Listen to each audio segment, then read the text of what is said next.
सुखस्वरूपाय स्वामिने कारिणे मूकं करोति वाचां पङ्गुलङ्घयते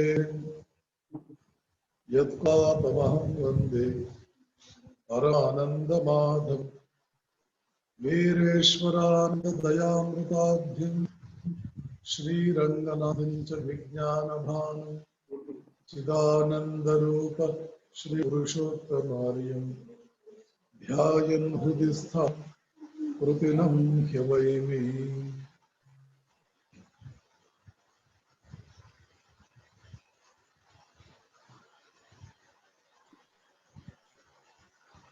ಬ್ರಹ್ಮಚಾರಿ ಪುನೀತ್ರವರೇ, ಬ್ರಹ್ಮರೇಣಿ ಸೋದರಿ ಯಾರವರೇ, ಕರ್ನಾಟಕದ ಉದ್ದಕ್ಕೂ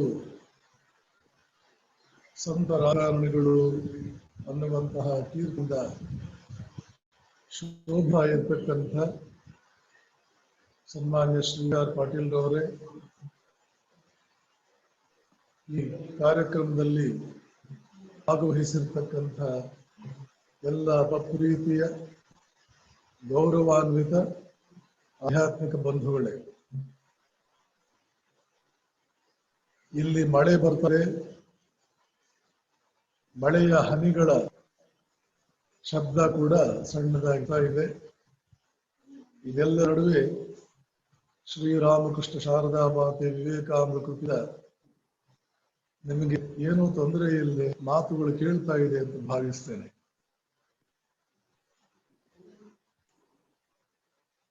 ಮೊನ್ನೆ ಒಂದು ವಿಷಯವನ್ನು ಕುರಿತು ಮಾತಾಡಿದ್ದೆ, ಸಂಸಾರ, ಭಾವನೆಗಳು ಮತ್ತು ಹಸ್ಸು. ಸ್ವಲ್ಪ ಮುಟ್ಟಿದ್ದೆ ಸಬ್ಜೆಕ್ಟ್ ಅನ್ನ, ವಿಷಯವನ್ನ ಸ್ವಲ್ಪ ಮಡಿ ಸಂಕ್ಷವಾಗಿ ಮುಂದೆ ಇಟ್ಟಿದ್ದೆ. ಅದು ಈ ಇವತ್ತಿನ ಉಪನ್ಯಾಸ ಗೃಹಸ್ಥರ ಕರ್ತವ್ಯಗಳು, ಈ ಉಪನ್ಯಾಸದಲ್ಲಿ ಅದು ಕೂಡ ಕೊಳ್ಳುತ್ತೆ, ಸಹಜವಾಗಿಯೇ ಸೇರಿಕೊಳ್ಳುತ್ತೆ. ಆದ್ದರಿಂದ ಕಳೆದ ಉಪನ್ಯಾಸದಲ್ಲಿ ಏನೇನು ವಿಚಾರಗಳು ಇನ್ನೂ ಹೇಳೋದಕ್ಕೆ ಇತ್ತು ಅದು ಬಿಟ್ಟು ಹೋಯ್ತಲ್ಲ ಅಂತ ಯಾರು ಯೋಚನೆ ಮಾಡಬೇಕಾದ ಅವಶ್ಯಕತೆ ಇಲ್ಲ.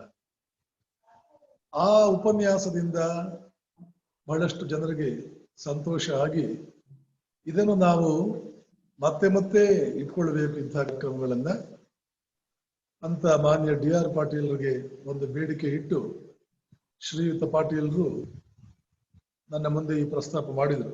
ಸ್ವಾಮೀಜಿ, ಮತ್ತೆ ಮತ್ತೆ ಕಾರ್ಯಕ್ರಮ ಇಟ್ಕೊಳ್ಬೇಕು ಅಂತ ಜನರ ಕಡೆಯಿಂದ ಬೇಡಿಕೆ ಬರ್ತಾ ಇದೆ ಅಂತ. ನಾನು ಕೂಡ ಬಹಳ ಸಂತೋಷಗೊಂಡು ಹಾಗಾದ್ರೆ ಪ್ರತಿ ಶನಿವಾರ ಇಟ್ಕೊಳ್ಳೋಣ ಅಂತ ಹೇಳಿಬಿಟ್ಟು ಒಪ್ಪಿಗೆ ಕೊಟ್ಟೆ. ಇವತ್ತು ಶನಿವಾರವೇ ಇತ್ತು, ಆದ್ದರಿಂದ ಈ ಶನಿವಾರದಿಂದ ಅದು ಪ್ರಾರಂಭ ಆಗ್ತಾ ಇದೆ. ನೋಡೋಣ ಎಷ್ಟು ಶನಿವಾರಗಳವರೆಗೆ ಇರುತ್ತೆ ಎನ್ನುವಂತಹದ್ದು ಸಂಪೂರ್ಣವಾಗಿ ಶ್ರೀರಾಮಕೃಷ್ಣರ ಕೃಪಾ ಕಟಾಕ್ಷಕ್ಕೆ ಬಿಟ್ಟಿರ್ತಕ್ಕಂತಹದ್ದು. ನಾವು ನೀವು ಆಸೆ ಪಟ್ಕೋಬಹುದೇ ಹೊರತು ನಮ್ಮ ಆಸೆಗಳು ನೆರವೇರಲೇಬೇಕು ಅಂತ ಏನೂ ಇಲ್ಲ. ಅವರ ಕೃಪೆ ಇದ್ರೆ ನಿಸ್ಸಂಶಯವಾಗಿಯೂ ಆಸೆಗಳು ನೆರವೇರುತ್ತೆ ಅಂತ ಮತ್ತೊಮ್ಮೆ ಆ ದಿವ್ಯತ್ರಯರ ಶ್ರೀಪಾದ ಪದ್ಮಗಳಲ್ಲಿ ನತಮಸ್ತಕರಾಗಿ ಇವತ್ತಿನ ವಿಷಯಕ್ಕೆ ಬರ್ತೇನೆ.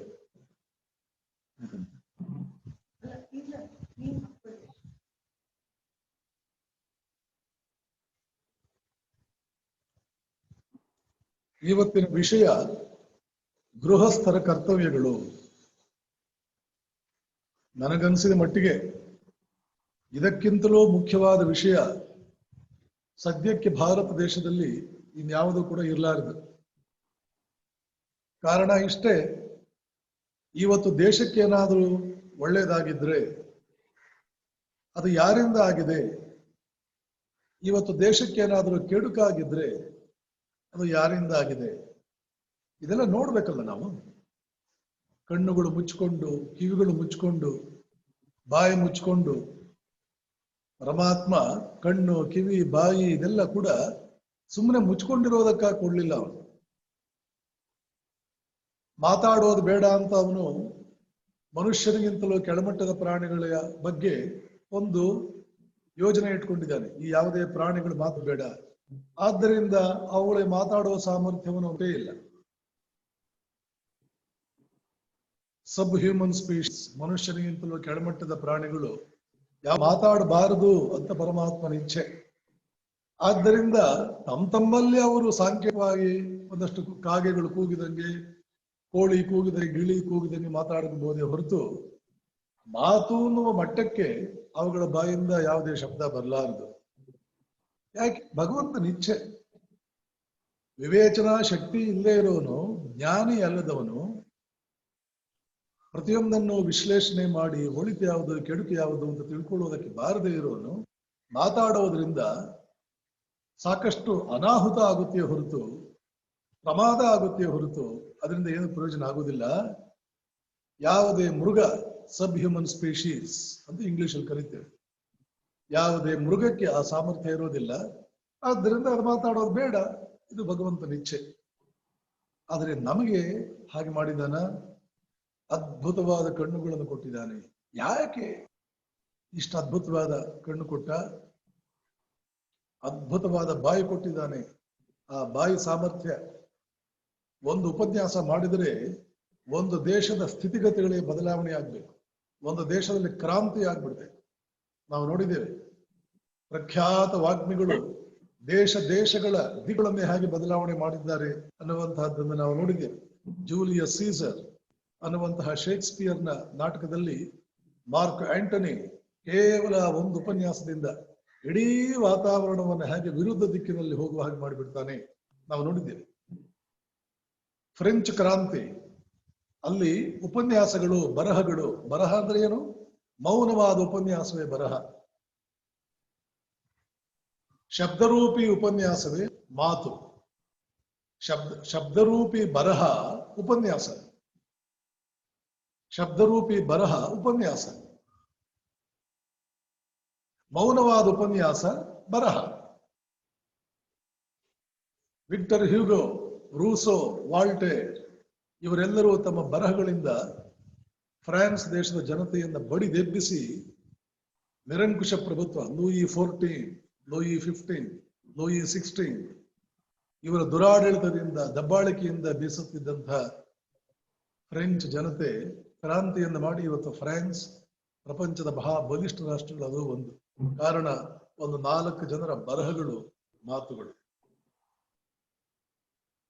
ಹಾಗೇನೆ ರಷ್ಯನ್ ಕ್ರಾಂತಿ, ಲೆನಿನ್ನ ಮಾತುಗಳು ಮತ್ತು ಬರಹಗಳು. ಐರಿಷ್ ಕ್ರಾಂತಿ, ಚೈನಾದ ಡಾಕ್ಟರ್ ಸನ್ ಯಟ್ ಸೈನ್ ಚೈನಾದಲ್ಲಿ ಕ್ರಾಂತಿ ಮಾಡಿರ್ತಕ್ಕಂಥ. ಇತಿಹಾಸವನ್ನು ಓದ್ಕೋಬೇಕು, ಇತಿಹಾಸವನ್ನು ತಿಳಿಬೇಕು.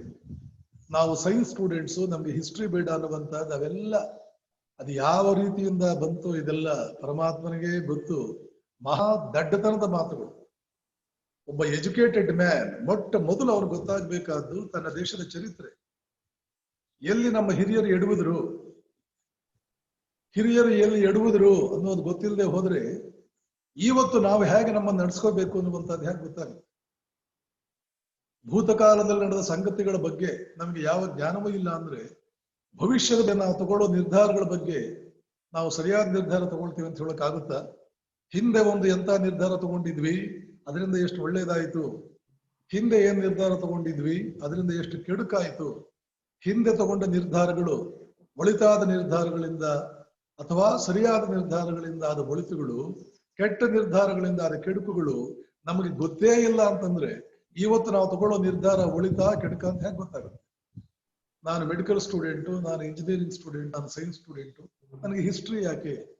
ಮಹಾ ದಡ್ಡತನ. ಇಂಥ ದಡ್ಡತನಗಳು ಇತ್ತೀಚಿನ ದಿನಗಳಲ್ಲಿ ದೇಶವನ್ನ ಕಿತ್ತು ತಿಂತಾ ಇವೆ.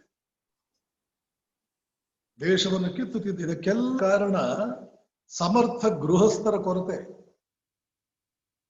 ನಾನು ಪ್ರಾರಂಭದಲ್ಲಿ ಅದನ್ನೇ ಹೇಳಿದೆ. ಈ ದೇಶಕ್ಕೆ ಒಳಿತನ್ನು ಯಾರು ಮಾಡಿದ್ದಾರೆ? ಯಾವುದೇ ಕಾಲದಲ್ಲಿ ಯಾವುದೇ ದೇಶದಲ್ಲಿ ಒಳಿತು ಆಗುವಂತಹ ಜ್ಞಾನಿಗಳಿಂದ, ವಿವೇಕಿಗಳಿಂದ. ಅವರು ಎಷ್ಟು ಓದಿದ್ರು? ಸ್ವಾಮಿ ರಂಗನಾಥಾನಂದಜಿಯವರ ಬಗ್ಗೆ ಹೇಳಿದ್ದೆ. ಬಹಳ ಓದಿದವರಲ್ಲ, ಎಂಥ ಜ್ಞಾನಿಗಳು, ಎಂಥ ವಿವೇಕಿಗಳು. ಮಹಾತ್ಮ ಗಾಂಧೀಜಿಯವರು ಗೋಲ್ಡ್ ಮೆಡಲಿಸ್ಟ್ ಏನಲ್ಲ, ಬ್ರಿಲಿಯಂಟ್ ಚಾಪ್ ಅಂತೇನೂ ಅಲ್ಲ, ಆದರೆ ಒಬ್ಬ ಜ್ಞಾನಿ, ಒಬ್ಬ ವಿವೇಕಿ. ಲಾಲ್ ಬಹದ್ದೂರ್ ಶಾಸ್ತ್ರಿಗಳು ಎಲ್ಲೂ ಗೋಲ್ಡ್ ಮೆಡಲ್ ತಗೊಂಡವರಲ್ಲ, ಅಥವಾ ಇನ್ನೆಲ್ಲೋ ಹೊರದೇಶಗಳಿಗೆ ಹೋಗಿ ಬ್ಯಾರಿಸ್ಟರ್ ಆಗಿ ಬಂದವರಲ್ಲ. ಮಹಾ ಜ್ಞಾನಿ, ಮಹಾ ವಿವೇಕಿ. ಜಗತ್ತಿನ ಇತಿಹಾಸವನ್ನು ನೀವು ನೋಡ್ತಾ ಬನ್ನಿ. ದೇಶಗಳನ್ನ ಕಟ್ಟುವ ಒಂದು ಕಾರ್ಯಕ್ರಮ ಪ್ರತಿಯೊಬ್ಬರ ಮುಂದೆ ಇರುತ್ತೆ. ನನಗೂ ಇದೆ, ರಾಜಕಾರಣಿಗಳಿಗಿದೆ, ಅಧಿಕಾರಿಗಳಿಗಿದೆ.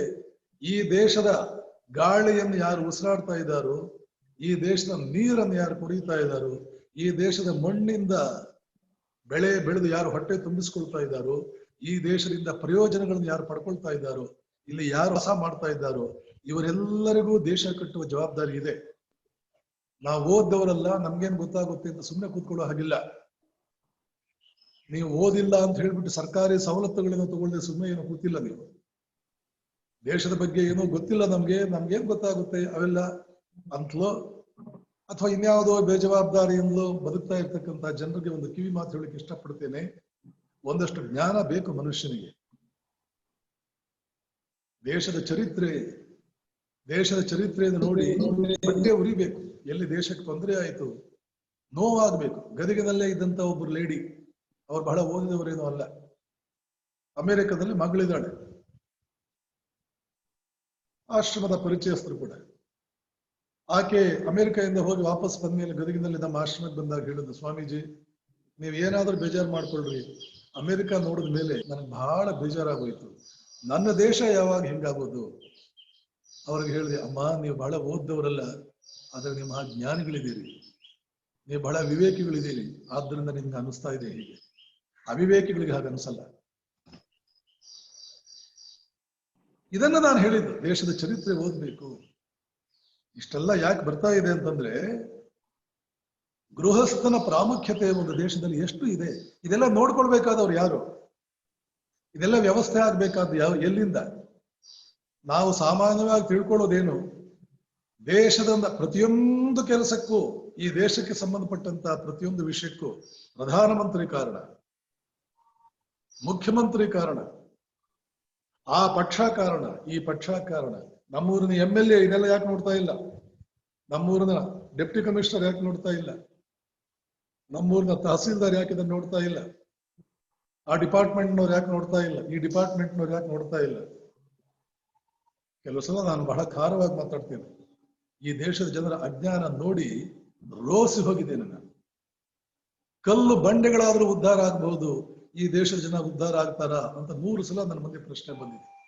ಇಂತಹ ಜಡತ್ವದಿಂದ, ಇಂತಹ ತಮಸ್ಸಿನಿಂದ, ನಿಷ್ಕ್ರಿಯತೆಯಿಂದ, ಬುದ್ಧಿಹೀನತೆಯಿಂದ, ಜ್ಞಾನಹೀನತೆಯಿಂದ ಬದುಕ್ತಾ ಇರ್ತಕ್ಕಂಥ ಜನ ಈ 200 ದೇಶಗಳಲ್ಲಿ ಇನ್ನು ಯಾವ ದೇಶದಲ್ಲೂ ಇಲ್ಲ.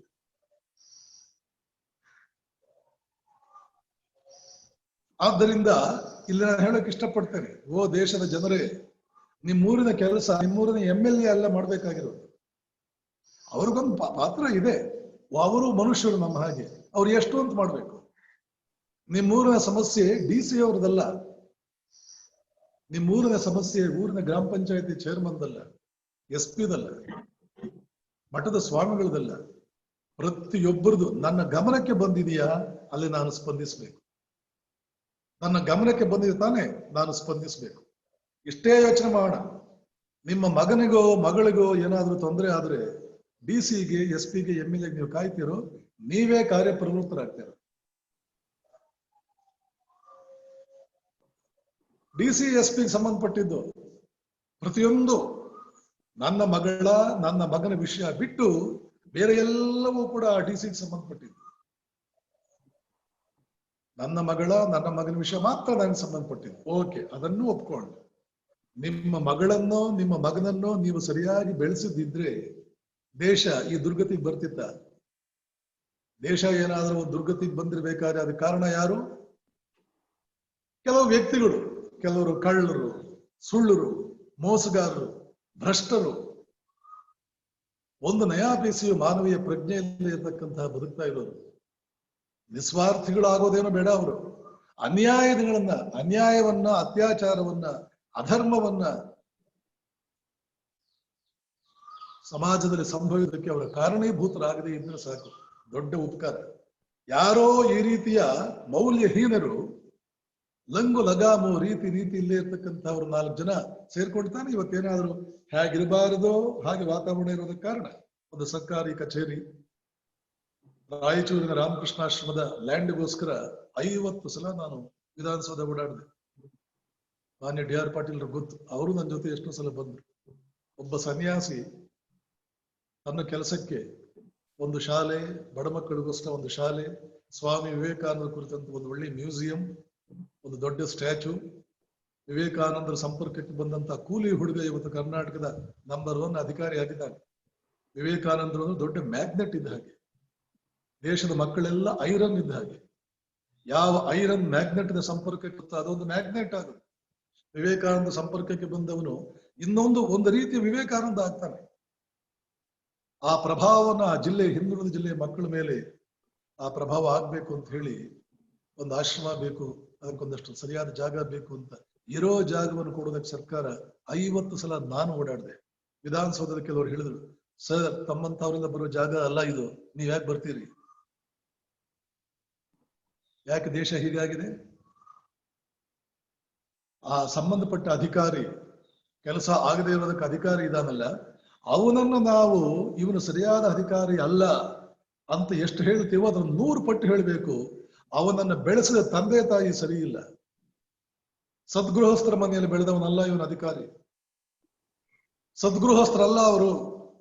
ಯಾವ ಊರಿನಲ್ಲೋ, ತಮಿಳುನಾಡಿನಲ್ಲಿದ್ದಾನೋ, ಆಂಧ್ರದಲ್ಲಿದ್ದಾನೋ, ಎಲ್ಲಾದ್ರೂ ಇರಲಿ, ಆದ್ರೆ ಅವನು ಸದ್ಗೃಹಸ್ಥರ ಮನೆಯಲ್ಲಿ ಬೆಳೀಲಿಲ್ಲ.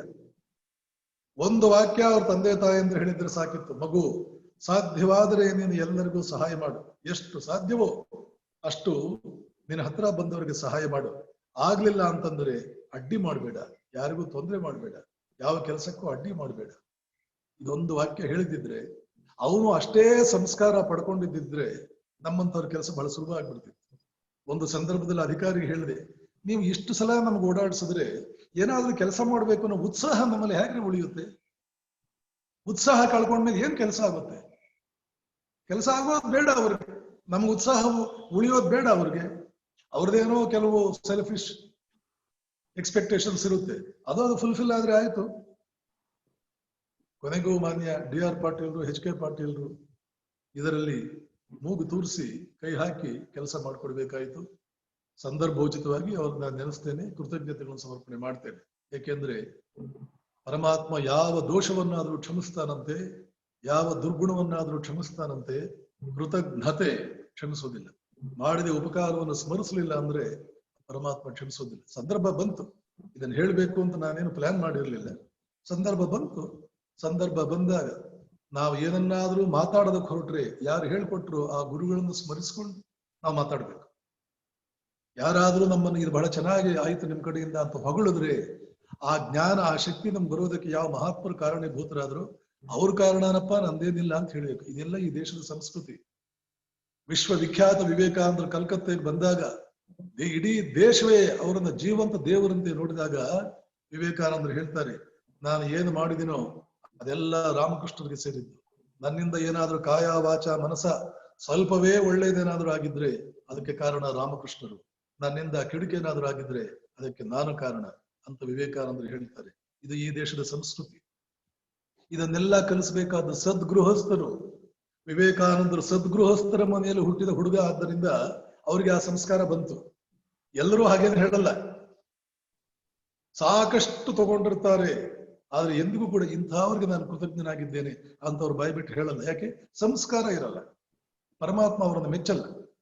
ಮತ್ತೆ ಮುಂದೆ ಅವನು ಹೆಚ್ಚು ವಿದ್ಯಾವಂತರಾಗುವ ಲಕ್ಷಣಗಳಿರಲ್ಲ. ಆದರ್ಶ ವಿದ್ಯಾರ್ಥಿ ಆಗ್ಲಿಲ್ಲ ಅಂದ್ರೆ ನಾವು ಆದರ್ಶ ವಿದ್ವಾಂಸರಾಗಲಾರೆವು. ಇದೆಲ್ಲದಕ್ಕೂ ಕಾರಣ ಎಲ್ಲಿಯೇ ಪ್ರಪಂಚದ ಯಾವುದೇ ಮೂಲೆಯಲ್ಲಿ ಏನೇ ಒಂದು ಅವಘಡ ನಡೀತಾ ಇದೆ ಅಂತ ಇಟ್ಕೊಳ್ಳಿ, ಅದಕ್ಕೆ ಕಾರಣ ಒಬ್ಬ ವ್ಯಕ್ತಿ. ಏನೇ ಒಳ್ಳೆಯದ ದೇಶಗಳಲ್ಲಿ ಕ್ರಾಂತಿ ಆಯಿತು, ಅದಕ್ಕೆ ಕಾರಣ ಒಬ್ಬ ವ್ಯಕ್ತಿ. ಆ ವ್ಯಕ್ತಿ ಹೇಗೆ ಬೆಳಿಬೇಕೋ ಹಾಗೆ ಬೆಳಿಲಿಲ್ಲ. ಯಾಕೆ ಹೇಗೆ ಬೆಳಿಬೇಕೋ ಹಾಗೆ ಬೆಳಿಲಿಲ್ಲ? ಪರಮಾತ್ಮ 2 ಕಣ್ಣು ಕೊಟ್ಟಿದ್ದಾನೆ, ಅದನ್ನು ಅವನು ಸದುಪಯೋಗ ಮಾಡಿಕೊಳ್ಳಿಲ್ಲ ಅಥವಾ ದುರುಪಯೋಗ ಮಾಡಿಕೊಳ್ಳ. ಎಷ್ಟೋ ಪ್ರಾಣಿಗಳಿಗೆ ನಮ್ಮ ಹಾಗಿನ ಕಣ್ಣುಗಳಿಲ್ಲ. ನಮಗಿರೋ ಬಾಯಿ ಪ್ರಾಣಿಗಳಿಗಿಲ್ಲ, ನಮಗೆ ಬಾಯಿ ಇದೆ, ಇದನ್ನು ಸದುಪಯೋಗ ಮಾಡಿಕೊಳ್ಳಿಲ್ಲ. ಅದ್ಭುತವಾದ ಕಿವಿಗಳಿದೆ, ನಮಗೆ ಸದುಪಯೋಗ ಮಾಡಿಕೊಳ್ಳಿಲ್ಲ. ಇನ್ಯಾವ ಸಂಪತ್ತು ಬೇಕು ಮನುಷ್ಯನಿಗೆ? ನಾವು ಬಡವರು, ಮತ್ತೆ ಮತ್ತೆ ನಾನು ಇದಕ್ಕೆ ಹೇಳಿ, ನಮ್ಮ ದೇಶದಲ್ಲಿ ಒಂದು ಕಾಯಿಲೆ ಬಂದಿದೆ, ಕ್ಯಾನ್ಸರ್ಗಿಂತಲೂ ಭಯಾನಕವಾದಂತಹ ಒಂದು ಕಾಯಿಲೆ. ಏನದು? ನಾವೇನಾದ್ರೂ ಕಷ್ಟಕ್ಕೆ ಸಿಕ್ಕಾಕೊಂಡಿದ್ರೆ ನಮ್ಮ ಬೆರಳು ಮತ್ತೊಬ್ಬರ ಕಡೆ ಹೋಗುತ್ತೆ, ಅವರಿಂದ ನಾವು ಈ ಕಷ್ಟಕ್ಕೆ ಒಳಗಾಗಿದ್ದೇವೆ. ಇದೊಂದು ಕ್ಯಾನ್ಸರ್ ಕಾಯಿಲೆ, ಸಾಮಾಜಿಕ ಕಾಯಿಲೆ, ಸಾಂಸ್ಕೃತಿಕ ಕಾಯಿಲೆ ನಮ್ಮ ದೇಶವನ್ನು ತಿಂತಾ ಇದೆ. ನಮಗೆ ಈ ಕಷ್ಟ ಬರೋದಕ್ಕೆ ಇವರು ಕಾರಣ. ಅಪ್ಪರ್ ಕ್ಯಾಸ್ಟ್, ಸಾಮಾನ್ಯವಾಗಿ ಹೇಳೋದು ಮೇಲ್ವರ್ಗಗಳು ನಮ್ಮನ್ನು ಶೋಷಣೆ ಮಾಡಿದ್ರು. ಇದು ಒಂದು ರೀತಿ ಭಜನೆ. ಶನಿವಾರ, ಸೋಮವಾರ, ಗುರುವಾರ ಗುರು ಭಜನೆ, ರಾಮ್ ಭಜನೆ, ಶಿವ ಭಜನೆ ಹೇಗಿದೆಯೋ ಹಾಗೆ ಪ್ರತಿನಿತ್ಯದ ಭಜನೆ. ನಾವು ಈ ಮಟ್ಟಕ್ಕೆ ಬರೋದಕ್ಕೆ ಮೇಲ್ವರ್ಗ, ಹೀಗೆ ತೊಂದರೆಯಾಗ ಮೇಲ್ವರ್ಗಗಳು ಕಾರಣ. ಇವೆಲ್ಲ ನೇರವಾಗಿ ವಿಷಯಕ್ಕೆ ಸಂಬಂಧಿಸಿದ್ದಲ್ಲ ಅಂತ ಅನ್ಕೋಬಾರದು. ಪ್ರತಿಯೊಂದು ವಿದ್ಯಮಾನಗಳನ್ನು ಕುರಿತು, ಸಮಸ್ಯೆಗಳನ್ನು ಕುರಿತು, ಸಮಸ್ಯೆಗಳಿಗೆ ಪರಿಹಾರಗಳನ್ನು ಕುರಿತು ಹೇಳುವ ಪ್ರತಿಯೊಂದು ಪ್ರಸ್ತುತವೇ. ಎಷ್ಟು ಜನರ ಬಾಯಿನಲ್ಲಿ, ಎಷ್ಟು ಜನರ ಬರಹಗಳನ್ನು ನಾನು ಇದನ್ನು ನೋಡಿದ್ದೇನೆ. ಏನಾದರೂ ಒಂದು ಹೇಳಿ ಅದಕ್ಕೆ ಒಂದು ಬಣ್ಣ. ಸತ್ಯ ಬೇಕಾಗೇ ಇಲ್ಲ. ಅರೆ, ಸತ್ಯಕ್ಕೆ ಅಪಚಾರವಾಗ್ತಾ ಇದೆಯಲ್ಲ. ಒಬ್ಬ ಮನುಷ್ಯನಿಗೆ ಅಪಚಾರವಾದರೆ ಎಷ್ಟು ಪಾಪವೋ, ಸತ್ಯಕ್ಕೆ ಅಪಚಾರವಾದರೆ ಅದರ 1000 ಪಟ್ಟು ಹೆಚ್ಚು ಪಾಪ. ಸತ್ಯಕ್ಕಿಂತ ದೊಡ್ಡ ದೇವರಿಲ್ಲ. ಒಂದು ವಿಗ್ರಹ ಅವಮಾನವಾಗುವುದು ಒಂದೇ, ಅದರ 100 ಪಟ್ಟು ಅವಮಾನ ಸತ್ಯಕ್ಕೇನಾದ್ರೂ ಅವಮಾನವಾದರೆ. ಎಷ್ಟೋ ಸಂದರ್ಭಗಳು ನಾನು ಹೇಳ್ತಾ ಇರ್ತೇನೆ, ಎಷ್ಟೋ ಕವಿಗಳು, ಎಷ್ಟೋ ಚಿಂತಕರು, ಎಷ್ಟೋ ಲೇಖಕರು ತಮ್ಮ ಲೇಖನಗಳ ಮೂಲಕ, ಎಷ್ಟೋ ಚಿಂತಕರು ತಮ್ಮ ಟಿವಿ ಮಾಧ್ಯಮಗಳ ಮೂಲಕ, ಬೇರೆ ಬೇರೆ ಮಾಧ್ಯಮಗಳ ಮೂಲಕ ಎಷ್ಟು ಸುಳ್ಳುಗಳನ್ನು ಹೇಳ್ತಾರೆ, ಎಷ್ಟು ಸುಳ್ಳುಗಳು ಹೇಳ್ತಾರೆ. ಸತ್ಯಕ್ಕೆ ಎಷ್ಟು ಅಪಚಾರ ಮಾಡ್ತಾರೆ, ಸತ್ಯದ ಕೊಲೆ ಮಾಡ್ತಾರೆ. ಮನುಷ್ಯನನ್ನು ಕೊಲೆ ಮಾಡಿದ್ರೆ ನಾವು ಅವನು ಜೈಲಿಗೆ ಹಾಕ್ತೀವಿ, ಸತ್ಯದ ಕೊಲೆ ಮಾಡಿದವನು ಏನ್ ಮಾಡ್ಬೇಕು? ಜವಾಬ್ದಾರಿತನ ಅನ್ನುವಂತಹದ್ದು ಎಷ್ಟರ ಮಟ್ಟಿಗೆ ಇವತ್ತು ನಮ್ಮಲ್ಲಿ ಸಂಪೂರ್ಣವಾಗಿ ನಶಿಸಿ ಹೋಗಿದೆ. ಎಷ್ಟು ಬೇಜವಾಬ್ದಾರಿತನದಿಂದ ನಾವು ಬದುಕ್ತಾ ಇದ್ದೇವೆ, ಎಷ್ಟು ಬೇಜವಾಬ್ದಾರಿ. ಇದಕ್ಕೆಲ್ಲ ಕಾರಣ ಈ ಮನುಷ್ಯ ಸದ್ಗೃಹಸ್ಥರ ಮನೆಯಲ್ಲಿ ಬೆಳೆಯಲಿಲ್ಲ, ಮೇಲ್ವರ್ಗಗಳ ಮನೆಯಲ್ಲಿ ಬೆಳೆಯಲಿಲ್ಲ ಅಂತ ನಾನು ಹೇಳ್ತಾ ಇಲ್ಲ. ಅದನ್ನ ಹೇಳ್ಬೇಕಿಲ್ಲ ಅಂದ್ರೆ ಮತ್ತೆ ತಿರುಗಿ ಹಾಗೆ ಅಂದ್ಕೊಳ್ತಾರೆ. ಇಂಡೈರೆಕ್ಟ್ ಆಗಿ ಅಲ್ಲಿಗೆ ಬಂದ್ರು ಸ್ವಾಮಿಗಳು. ಕಾಯಿಲೆ ಅಲ್ವಾ, ಕಾಮಾಲೆ ಕಾಯಿಲೆ ಬಂದ್ಬಿಟ್ರೆ ಎಲ್ಲವೂ ಹಳದಿ ಎಲ್ಲೂ ಇಲ್ಲ. ಅದು ನಮ್ಗೆ ಕಾಣೋದೆಲ್ಲ ಹಳದಿ. ಏನ್ ಹೇಳಕ್ ಹೊರಟೆ ನಾನು? 2 ಕಣ್ಣುಗಳನ್ನು ಕೊಟ್ಟನಲ್ಲಪ್ಪ ಪರಮಾತ್ಮ, ಇನ್ಯಾವ ಆಸ್ತಿ ಬೇಕು? ಪಿತ್ರಾರ್ಜಿತ ಆಸ್ತಿ ಬೇರೆ ಏನ್ ಬೇಕು? ಎಂಥ ಅದ್ಭುತವಾದ ಕಣ್ಣು. ನ್ಯೂಟನ್ನು ಒಂದು ಆಪಲ್ ಕೆಳಗಡೆ ಬೀಳ್ತಾ ಇದ್ದದ್ದನ್ನು ಕಂಡಿದ್ದು ಈ ಕಣ್ಣಿನಿಂದಲೇ. ಅವನು ಬೇರೆ ಕಣ್ಣುಗಳೇನು ಇರಲಿಲ್ಲ. ಪ್ರಪಂಚದ ಭೂಪಟವನ್ನೇ ಬದಲಾವಣೆ ಮಾಡುವಂತ ವಿಜ್ಞಾನಿ ಅವನಾದ. ಯಾಕೆ? ಆ ಕಣ್ಣುಗಳಿಂದ ಅಷ್ಟು ಉಪಯೋಗವನ್ನು ಪಡ್ಕೊಂಡ. ಆ ಕಣ್ಣುಗಳಿಂದ ಏನೋ ಒಂದು ದೃಶ್ಯ ಕಂಡಿತು, ಅದಕ್ಕೆ ಅಷ್ಟು ಅರ್ಥ ಅವನಿಗೆ ಗೋಚರಿಸ್ತು. ಅದರಲ್ಲಿ ಎಷ್ಟೋ ಮಾತುಗಳು ಬಂದ್ಬಿಡ್ತು. ಆಪಲ್ಲು ಇವನ ಮುಂದೆ 1000 ವಾಕ್ಯಗಳನ್ನು ಮಾತಾಡಿಬಿಡ್ತು. ಕೆಳಗಡೆ ಬಿದ್ದಂತ ಸೇಬಿನ ಹಣ್ಣು, ಫಿಸಿಕ್ಸ್ ಯಾರು ಓದಿದ್ರೆ ಗೊತ್ತಾಗುತ್ತೆ. ಸರ್ ಐಸಾಕ್ ನ್ಯೂಟನ್, ಒಂದು ಸೇಬಿನ ಹಣ್ಣು ಕೆಳಗೆ ಬಿತ್ತು, ಅದನ್ನ ನೋಡ್ದ ನ್ಯೂಟನ್. ಕೆಳಗೆ ಯಾಕೆ ಬಿತ್ತು? ಮೇಲ್ಗಡೆ ಹೋಗ್ಬೋದಾಗಿತ್ತಲ್ಲ, ಪಕ್ಕಕ್ಕೆ ಹೋಗ್ಬೋದಾಗಿತ್ತಲ್ಲ. ಆದರೆ ಅವನ ಕಣ್ಣು 1000 ಕಥೆಗಳನ್ನ ಹೇಳ್ತು. ಆ ಪ್ರಕ್ರಿಯೆ ಹಿಂದೆ ಅಲ್ಲಿ ಏನೋ ಘಟನೆ ನಡೀತಲ್ಲ, ಆ ಘಟನೆ ಹಿಂದೆ. ರಾಜಕುಮಾರ ಸಿದ್ಧಾರ್ಥ ಒಂದು ಹೆಣ ನೋಡ್ದ, ಕಾಯಿಲೆ ಬಿದ್ದಿರ್ತಕ್ಕಂಥ ಒಬ್ಬ ರೋಗಿಷ್ಠನನ್ನು ನೋಡ್ದ, ಒಬ್ಬ ಮುದುಕನನ್ನು ನೋಡ್ದ. ನಾವು ಎಷ್ಟು 1000 ಹೆಣಗಳು ನೋಡ್ತಾ ಇದೀವಿ. ಈಗಂತೂ ಕೋವಿಡ್ ಸಂದರ್ಭದಲ್ಲಿ ನಮ್ಮ ಸಂಬಂಧಿಕರು ಅದೆಷ್ಟು ಜನ ಹೋದ್ರು. ಸ್ವಾಮೀಜಿ, ನಮ್ಮ ರಿಲೇಟಿವ್ಸ್ ಎಲ್ಲ ಹೋಗ್ತಾ ಇದ್ದಾರೆ ಸ್ವಾಮೀಜಿ. ನಮ್ಮ ರಿಲೇಷನ್ಸ್ ಅಲ್ಲೇ ಒಂದು 4-5 ಜನ ಹೋಗ್ಬಿಟ್ರು ಸ್ವಾಮೀಜಿ. ಪ್ರತಿನಿತ್ಯ ಫೋನ್ ಬರುತ್ತೆ. ಸಾವು ಅಂದ್ರೆ ಏನು? ಇಷ್ಟೆಲ್ಲ ನಾವು ಮಾಡಿದೀವಲ್ಲ, ಇದೊಂದು ಯಾಕೆ ನಮ್ಮನ್ನು ಗೆಲ್ಲೋಕೆ ಆಗ್ತಾ ಇಲ್ಲ? ಸಿದ್ಧಾರ್ಥ ಯೋಚನೆ ಮಾಡಿದ್ನೇ ಹೊರತು, ಮುಂದೆ ಭಗವಾನ್ ಬುದ್ಧನಾದ ಸಿದ್ಧಾರ್ಥ ಯೋಚನೆ ಮಾಡಿದ್ನೇ ಹೊರತು ನಾವು ಯೋಚನೆ ಮಾಡ್ತೀವ? ನಾವು ಮಾಡಲ್ಲ. ಕಣ್ಣುಗಳು ನಮ್ಗೆ ಯೂಸೇ ಆಗಲ್ಲ. ಹೆಣ ನೋಡ್ತೀವಿ, ಸಾವಿನ ಬಗ್ಗೆ ಯೋಚನೆ ಮಾಡಲ್ಲ. ರೋಗಿಷ್ಠನನ್ನು ನೋಡ್ತೀವಿ, ಕಾಯಿಲೆ ಬಗ್ಗೆ ಯೋಚನೆ ಮಾಡಲ್ಲ. ಮುದುಕನನ್ನು ನೋಡ್ತೀವಿ, ಮುದಿತನ ಅಂದ್ರೆ ಏನು ಯೋಚನೆ ಮಾಡಲ್ಲ. ಶರೀರ ಯಾಕೆ ಮುದಿಯಾಗುತ್ತೆ, ತಡೆಯೋಕ್ಕಾಗುತ್ತಾ? ಅನಿವಾರ್ಯವ? ಹಾಗಾದ್ರೆ ಶರೀರ ಗಟ್ಟಿಯಾಗಿದ್ದಾಗ ಏನೇನು ಮಾಡ್ಬೇಕಾಗಿತ್ತು ಅದೆಲ್ಲ ಮಾಡ್ಲಿಲ್ಲ ಅಂದ್ರೆ ನಷ್ಟ ಆಗುತ್ತಲ್ಲ. ಅದನ್ನ ಇವತ್ತು ನಾವು ಮಾಡ್ತಾ ಇದೀವ? ಮಾಡ್ಬೇಕಾದ ಕಾರ್ಯಗಳೇನು? ಯಾವ ವಯಸ್ಸಿಗೆ ಇದೆಲ್ಲ ನಾನು ಮುಗಿಸ್ಬೇಕು, ಇದೆಲ್ಲ ಪ್ಲಾನ್ ಮಾಡ್ಕೊಂಡಿದ್ದೀವ ನಮ್ಮ ಲೈಫ್? ಇಲ್ಲ. ಅದರ ಅರ್ಥ ನಾವು 1000 ವರ್ಷ ಬದುಕ್ತೀವಿ ಅಂತ ಏನೂ ಆಗಲ್ಲ. ಇನ್ನೂ ಬಹಳ ದಿನ ಬದುಕ್ತೀವಿ. ನಾಳೆ ಬದುಕ್ತೀನಿ ಅಂತ ನಿಮಗೆ ಖಾತ್ರಿ ಇದೆಯೇನಪ್ಪ ಮನುಷ್ಯ? ನಾಳೆ ಬದುಕ್ತೀನಿ ಅಂತ ಇಷ್ಟರ ಮಟ್ಟಿಗೆ ನಿನ್ನ ಲೈಫ್ ನಲ್ಲಿ ಅನ್ಸರ್ಟಿನಿಟಿ, ಕನ್ನಡದಲ್ಲಿ ಏನು ಹೇಳ್ತಾರೆ, ಅನ್ಸರ್ಟಿನಿಟಿ ಇದೆಯಲ್ಲ, ಕರ್ತವ್ಯ ಅದಕ್ಕೆ ತಕ್ಕಂತೆ ಕರ್ತವ್ಯ ಬದ್ಧತೆ ಮಾಡಬೇಕಾದ ಕೆಲಸಗಳನ್ನ ಬೇಗ ಬೇಗ ಬೇಗ ಬೇಗ ಮಾಡ್ಬೇಕು ಅನ್ನೋದು ಬೇಡವೇ? ಮನುಷ್ಯನೇ ಎಂಥ ಕಣ್ಣುಗಳನ್ನು ಕೊಟ್ಟಿದ್ದಾನೆ ಪರಮಾತ್ಮ, ಯೂಸ್ ಮಾಡ್ಕೊಂಡ್ಯಾ? ಎಂಥ ಕಿವಿಗಳನ್ನು ಕೊಟ್ಟಿದ್ದಾನೆ ಪರಮಾತ್ಮ. ಕೇವಲ ಒಂದು ವಾಕ್ಯ, ರಮಣ ಮಹರ್ಷಿಗಳು ತಮ್ಮ ಹುಡುಗ ವೆಂಕಟರಮಣ ಅಂತ ಒಬ್ಬ ಸಣ್ಣ ಹುಡುಗ, ಈ ಘಟನೆ ಬಹಳ ಪ್ರಸ್ತುತ ಹೇಳ್ತೇನೆ. ರಮಣ ಮಹರ್ಷಿಗಳ ಹಿಂದಿನ ಹೆಸರು ವೆಂಕಟರಮಣ. ಅವರೇನು ಸನ್ಯಾಸಿಗಳಾಗ್ಲಿಲ್ಲ, ಆದ್ದರಿಂದ ಪೂರ್ವಾಶ್ರಮದ ಹೆಸರು ಉಳಿಯಿತು. ರಮಣ ಅಂತ ಅನ್ನೋದು ಉಳಿಸ್ಕೊಂಡ್ರು, ವೆಂಕಟರಮಣ ರಮಣ ಅಂತ. ತಮಿಳುನಾಡಿನ ಅಯ್ಯರುಗಳು. ಅವರ ಊರಿಗೆ ಅವರ ಸಂಬಂಧಿಕರ, ಅವ್ರ ಮನೆಗೆ ಒಂದಿನ ಯಾರೋ ಸಂಬಂಧಿಕರು ಬಂದರು. ಇವ್ರು ಕೇಳಿದ್ರು, 8 ವರ್ಷದ ಹುಡುಗ, ಎಲ್ಲಿಂದ ಬಂದ್ರಿ? ಅವ್ರು ಹೇಳಿದ್ರು, ಅರುಣಾಚಲದಿಂದ ಬಂದೆ. ಅರುಣಾಚಲ, ಇವತ್ತಿನ ತಿರುವಣ್ಣಾಮಲೈ, ಅದನ್ನ ಅರುಣಾಚಲ ಅಂತ ಕರೀತಾರೆ. ಅರುಣಾಚಲ ಅನ್ನೋ ಪದ ಕೇಳಿದ್ದೆ ರಮಣ ಮಹರ್ಷಿಗಳ ಕಿವಿಗೆ ಬಿದ್ದಿದ್ದೆ ರೋಮಾಂಚನವಾಗಬೇಕು. ಯಾಕೆಂದ್ರೆ ಅಲ್ಲಿ ಶಿವನ ದೇವಸ್ಥಾನ ಇದೆ ತಿರುವಣ್ಣಾಮಲೈನಲ್ಲಿ, ಅದ್ಭುತವಾದ ಬಹುಶಃ ನಟರಾಜನ ದೇವಸ್ಥಾನ. ನಾನು ಹೋಗಿದ್ದೇನೆ, ಅಷ್ಟು ಸರಿಯಾಗಿ ನೆನಪಿಲ್ಲ, ನೆನಪಿದ್ರೆ ನಟರಾಜನ ದೇವಸ್ಥಾನ. ಆದ್ರೆ ಅವನಲ್ಲಿ ಅರುಣಾಚಲೇಶ್ವರ ಅಂತ ಕರೀತಾರೆ. ಅರುಣಾಚಲೇಶ್ವರ ಮೇಲೆ ಎಷ್ಟೋ ಹಾಡುಗಳು, ಅದ್ಭುತವಾದ ಭಜನೆಗಳೆಲ್ಲ ಬಂದಿವೆ. ನಾನು ವಿದ್ಯಾರ್ಥಿ ಆಗಿದ್ದ ಕೆಲವು ಹಾಡುಗಳನ್ನು ಹಾಡ್ತಿದ್ದೆ, ಅರುಣಾಚಲೇಶ್ವರನ ಕುರಿತು ಹಾಡ್ತಾ ಇದ್ದೆ.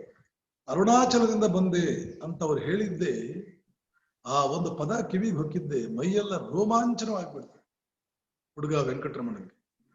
ಶಿವನೇ, ನಾನು ಇನ್ನೂ ನಿನ್ನನ್ನು ಪಡ್ಕೊಳ್ತಾ ಇಲ್ಲ, ಇನ್ನೂ ನಾನು ನಿನ್ನ ದರ್ಶನ ಆಗ್ಲಿಲ್ಲ, ನೀನು ಅಲ್ಲೇ ಉಳಿದಿದ್ದೀಯ, ನಾನು ಇಲ್ಲೇ ಉಳಿದಿದ್ದೀನಿ, ನಾನು ಯಾವ ಕಾಲಕ್ಕೆ ನಿನ್ನನ್ನು ಪಡ್ಕೊಳ್ಳೋದು ಅಂತ ಒಳಗಡೆ ಎಂಥ ವ್ಯಾಕುಲತೆ ಬಂತು ಅಂತಂದ್ರೆ, ಎಂದೂ ಮಾಡದೇ ಇದ್ದಂತ ಒಂದು ಕೆಟ್ಟ ಕೆಲಸ ಮಾಡಿದ್ರು.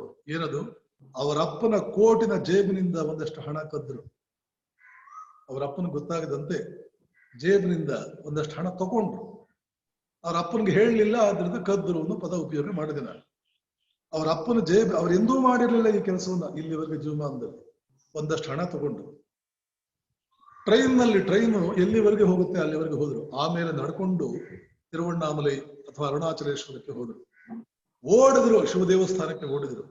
ಅಲ್ಲಿ ಶಿವಲಿಂಗ ಇದ್ದಲ್ಲ, ಅದನ್ನು ಆಲಿಂಗನ ಮಾಡಿಕೊಂಡು ಬಾಚಿ ತಪ್ಪಿಕೊಂಡು, ತಂದೆ ಇವತ್ತು ಬಂದೆ ನಿನ್ನ ಹತ್ರ, ಇನ್ನು ನಾನು ಎಂದಿಗೂ ನಿನ್ನನ್ನು ಬಿಟ್ಟು ಹೋಗುದಿಲ್ಲ ಅಂತ ಹೇಳಿ ಕೌಪೀನಧಾರಿಯಾಗಿ 15-20 ವರ್ಷಗಳ ಕಾಲ ಅಲ್ಲಿ ಪಂಚಾಕ್ಷರಿ ಮಂತ್ರವನ್ನು ಜಪ ಮಾಡಿ ಮಾಡಿ ಮಾಡಿ ಮಾಡಿ, ಆ ಊರಿನ ಯಾರೋ ಹೆಣ್ಮಕ್ಳು, ಯಾವುದೋ ಹುಡುಗ ಲಂಗೋಟಿ ಹಾಕೊಂಡು ಪ್ರತಿನಿತ್ಯ ಬೆಳಗ್ಗೆಯಿಂದ ಸಾಯಂಕಾಲ ಇಲ್ಲಿ ಜಪ ಕೂತಿದ್ದಾನೆ, ಧ್ಯಾನ ಕೂತಿದ್ದಾನೆ, ಪಾಪ ಇವನಿಗೆ ಊಟ ಯಾರು ಕೊಡೋರು, ತಿಂಡಿ ಯಾರು ಕೊಡೋರು ಅಂತ ಈ ದೇಶದ ಮಹಾನ್ ಸಾಧ್ವಿಗಳಾದ ಕೆಲವು ಹೆಣ್ಮಕ್ಳು ಬೆಳಗ್ಗೆ ಸಾಯಂಕಾಲ ಅವರಿಗೆ ಊಟ ತಗೊಂಡು ಕೊಟ್ಟು ಒಂದು 20 ವರ್ಷಗಳ ಕಾಲ ಅಲ್ಲಿ ತಪಸ್ಸು ಮಾಡಿ ಮುಂದೆ ವಿಶ್ವವಿಖ್ಯಾತ ಬ್ರಹ್ಮರ್ಷಿ ರಮಣ ಮಹರ್ಷಿಗಳಾದರು. ಒಂದು ಪದ ಕೇಳಿದ್ದರು, ಅರುಣಾಚಲ. ಒಂದು ಪದ ಕೇಳಿಬಿಟ್ರೆ ರೋಮಾಂಚನವಾಗಬಹುದು. ಶ್ರೀರಾಮಕೃಷ್ಣರಿಗೆ ಒಂದು ದೃಶ್ಯ, ಒಂದು ಪದ, ಅವರು ನಿರ್ವಿಕಲ್ಪ ಸಮಾಧಿಗೆ ಹೋಗ್ಬಿಡ್ಬೇಕು. ಅವ್ರ ಫೋಟೋ ನಾವು ನೋಡಿದ್ದೀವಿ, ಕೈ ಮೇಲೆ ಕೆತ್ಕೊಂಡು ನಿರ್ವಿಕಲ್ಪ ಸಮಾಧಿಗೆ ಹೋಗ್ಬೇಕು. ಇದೆಲ್ಲ ಎಚ್ಚೆತ್ತ ಮನಸ್ಸುಗಳ ಲಕ್ಷಣ, ವಿವೇಕಿಗಳ ಲಕ್ಷಣ. ನನ್ನ ಕಣ್ಣುಗಳನ್ನ ಚೆನ್ನಾಗಿಡಪ್ಪ, ನನ್ನ ಕಿವಿಗಳನ್ನ ಚೆನ್ನಾಗಿಡು ಪರಮಾತ್ಮನೇ, ಸೃಷ್ಟಿಕರ್ತನೇ. ಇದನ್ನು ನಾನು ಸೃಷ್ಟಿ ಮಾಡಿದ್ದಲ್ಲ, ನೀನು ಸೃಷ್ಟಿ ಮಾಡಿ ನನಗೆ ಗಿಫ್ಟ್ ಕೊಟ್ಟಿದ್ದು. ಈ ಕಿವಿ ನಂದಲ್ಲ, ನಮ್ಮ ತಂದೆ ತಾಯಿಯದು ಅಲ್ಲ, ನೀನು ಕೊಟ್ಟಿದ್ದು ಸೃಷ್ಟಿಕರ್ತ. ಕಿವಿಗಳನ್ನ ಚೆನ್ನಾಗಿ ಚುರುಕಾಗಿಡು, ಕಣ್ಣುಗಳನ್ನ ಚುರುಕಾಗಿಡು, ನಾಲಿಗೆಗೆ ಪಟುತ್ವ ಕೊಡು ಅಂತ ಹೇಳಿ ವಿದ್ಯಾರ್ಥಿಗಳಾದವರು ಪ್ರತಿನಿತ್ಯ ಪರಮಾತ್ಮನ ಪ್ರಾರ್ಥನೆ ಮಾಡಬೇಕು. ಈ ಸಂಪ್ರದಾಯ ಉಪನಿಷತ್ ಇಂಡಿಯಾದಲ್ಲಿತ್ತು. ಏನು ಒಳ್ಳೆಯದಿದೆ ಮನುಷ್ಯನ ಜೀವನದಲ್ಲಿ, ಆ ಎಲ್ಲಾ ಒಳ್ಳೆಯ ಸಂಪ್ರದಾಯಗಳು ಉಪನಿಷತ್ತುಗಳ ಕಾಲದಲ್ಲಿತ್ತು. ಉಪನಿಷತ್ ಕಾಲದ ಇಂಡಿಯಾ ಹಿಸ್ಟ್ರಿ ಬರೆದವರು ಇದೆಲ್ಲ ಗೊತ್ತಿಲ್ಲದವರು ಪುಸ್ತಕ ಬರೀತಾರೆ. ಈ ಕಾಲದಲ್ಲಿ ಗೊತ್ತಿಲ್ಲದೆ ಇರೋರದೇ ಎಲ್ಲ ಆಡಳಿತ. ಆದ್ದರಿಂದ ಇಂಡಿಯನ್ ಹಿಸ್ಟ್ರಿ ಗಂಧಗಾಳಿ ಇಲ್ಲದೆ ಇರೋರು ಇಂಡಿಯನ್ ಹಿಸ್ಟ್ರಿ ಬರೀತಾರೆ. ಉಪನಿಷತ್ತುಗಳ ಇಂಡಿಯಾ ಬಗ್ಗೆ ಹಿಸ್ಟ್ರಿನಲ್ಲಿ ಎಷ್ಟು ಓದ್ತೀವಿ ನಾವು, ಎಷ್ಟಿದೆ. ಉಪನಿಷತ್ತಿನ ಬರೋ ವಿದ್ಯಾರ್ಥಿಗಳು, ಒಂದಷ್ಟು ಜನ ವಿದ್ಯಾರ್ಥಿಗಳು ಜಗತ್ತಿನ ಇತಿಹಾಸದಲ್ಲಿ ಇವರ ಮಟ್ಟ ಬಿಡಿ, ಇವರದ್ದು 1% ಅದ್ಭುತ ವಿದ್ಯಾರ್ಥಿಗಳ ಪ್ರಪಂಚದ ಯಾವ ದೇಶದ ಇತಿಹಾಸದಲ್ಲೂ ನಾವು ನೋಡೋದಿಲ್ಲ. ಆದ್ದರಿಂದ ವಿವೇಕಾನಂದರು ಒಂದು ಆರ್ಡರ್ ಕೊಟ್ಟರು ಇಂಡಿಯಾಗೆ, go back to Upanishads. Upanishad ಕಾಲದ ಕುಟುಂಬಗಳು, ಉಪನಿಷತ್ ಕಾಲದ ಗೃಹಸ್ಥ ಜೀವನ, ಕರ್ಮಯೋಗ ಅನ್ನೋದು ಪುಸ್ತಕದಲ್ಲಿ ಹೇಳ್ತಾರೆ. ಮಹಾಭಾರತ ಕಾಲದವರೆಗೆ, ಮಹಾಭಾರತ ಯುದ್ಧ ಆಯ್ತಲ್ಲ, ಈ ಎಲ್ಲಾ ಸಂಸ್ಕೃತಿ, ಎಲ್ಲಾ ಮನುಷ್ಯರು ಇವರೆಲ್ಲ ಗುಡಿಸಿ ಹೋಗ್ಬಿಟ್ರು, ಕೊಚ್ಕೊಂಡು ಹೋಗ್ಬಿಟ್ರು ಮಹಾಭಾರತ ಯುದ್ಧದಲ್ಲಿ. ಇಡೀ ಆರ್ಯಾವರ್ತ, ಆವತ್ತಿನ ಭಾರತ ವರ್ಷ ಆರ್ಯಾವರ್ತ, ಆರ್ಯ ಅಂದ್ರೆ ಉತ್ತರ ಭಾರತ, ದಕ್ಷಿಣ ಭಾರತೀಯರು ದ್ರಾವಿಡರು ಅನ್ನುವಂಥ ದೊಡ್ಡ ಮೂಢನಂಬಿಕೆ ಕಳೆದ 150 ವರ್ಷಗಳಿಂದ ಅದ್ಭುತವಾದ ವಿಜ್ಞಾನದಂತೆ ನಮಗೆ ಕಾಡ್ತಾ ಇದೆ. ಹಾಗೆ ಮೇಲ್ವರ್ಗಗಳು ಅನ್ನುವಂತ ಒಂದು ಜಪ ಮಾಡ್ತೀವಿ, ಹಾಗೆ ಆರ್ಯರು ಹೊರಗಿನವರು ಅನ್ನುವಂತಹದೊಂದು ಜಪ ಮಾಡ್ತಾ ಕೂತಿದ್ದೀವಿ. ಒಂದೇ ಒಂದು ಕಾರಣ ಇಲ್ಲ ಆರ್ಯರು ಹೊರಗಡೆಯವರು ಅನ್ನೋದಕ್ಕೆ. ಯುರೋಪಿಂದ ಬಂದ್ರು. ಯುರೋಪಿನ ಯಾವ ದೇಶದ ಜನರಿಗೂ ಉತ್ತರ ಇಂಡಿಯಾದ ಜನರಿಗೂ ಜೀನ್ಸ್ ನೀವು ವೆರಿಫೈ ಮಾಡಿದ್ರೆ, ದಕ್ಷಿಣ ಇಂಡಿಯಾ ಮತ್ತು ಉತ್ತರ ಇಂಡಿಯಾ ಜನರಿಗೆ ಜೀನ್ಸ್ಗೆ ರಿಸೆಂಬ್ಲೆನ್ಸ್ ಏನಿದೆಯೋ ಆ ರಿಸೆಂಬ್ಲೆನ್ಸ್ ಉತ್ತರ ಇಂಡಿಯಾ ಮತ್ತು ಯುರೋಪಿನ ಯಾವುದೇ ದೇಶದವ್ರಿಗಿಲ್ಲ. ಜೀನ್ಸು ಸುಳ್ಳು ಹೇಳುತ್ತಾ, ಜೀನ್ಸು ಮೋಸ ಮಾಡುತ್ತೆ. ನಮ್ಮ ಹಿಸ್ಟ್ರಿ ಪ್ರೊಫೆಸರ್ಗಳಿಗೆ ಏನು ಮಂಕು ಬಡ್ದಿದೆಯೋ, NCHR, National Council of Historical Research, ದೊಡ್ಡ ದೊಡ್ಡ ಉದ್ದಾಮ ಪಂಡಿತರಿದ್ದಾರೆ, 2 ಲಕ್ಷ ಸಂಬಳ ತಗೊಳ್ತಾರೆ. ಟ್ಯಾಕ್ಸ್ ಪೇಯರ್ಸ್ ಮನಿ ಡ್ರೌನ್ ಆಗಿ ಹೋಗ್ತಾ ಇದೆ. ವೇಸ್ಟ್ ಬಾಡಿಗಳೆಲ್ಲ ಕೂತ್ಕೊಳ್ತಾರೆ. ಜವಾಬ್ದಾರಿ ಜಾಗಗಳೆಲ್ಲ 90% ವೇಸ್ಟ್ ಬಾಡಿಗಳು ಕೂತ್ಕೊಳ್ತಾರೆ. ಇದನ್ನೆಲ್ಲ ಅವ್ರಿಗೆ ಟ್ರಾನ್ಸ್ಲೇಟ್ ಮಾಡಿ ಕಳಿಸ್ಬೋದು. ನಾನು ಹೇಳಿದ್ದೇನೆ, ನನ್ನ ಹೆಸರು ಸ್ವಾಮಿ Nirbhayananda. NCHR members, you are all waste bodies.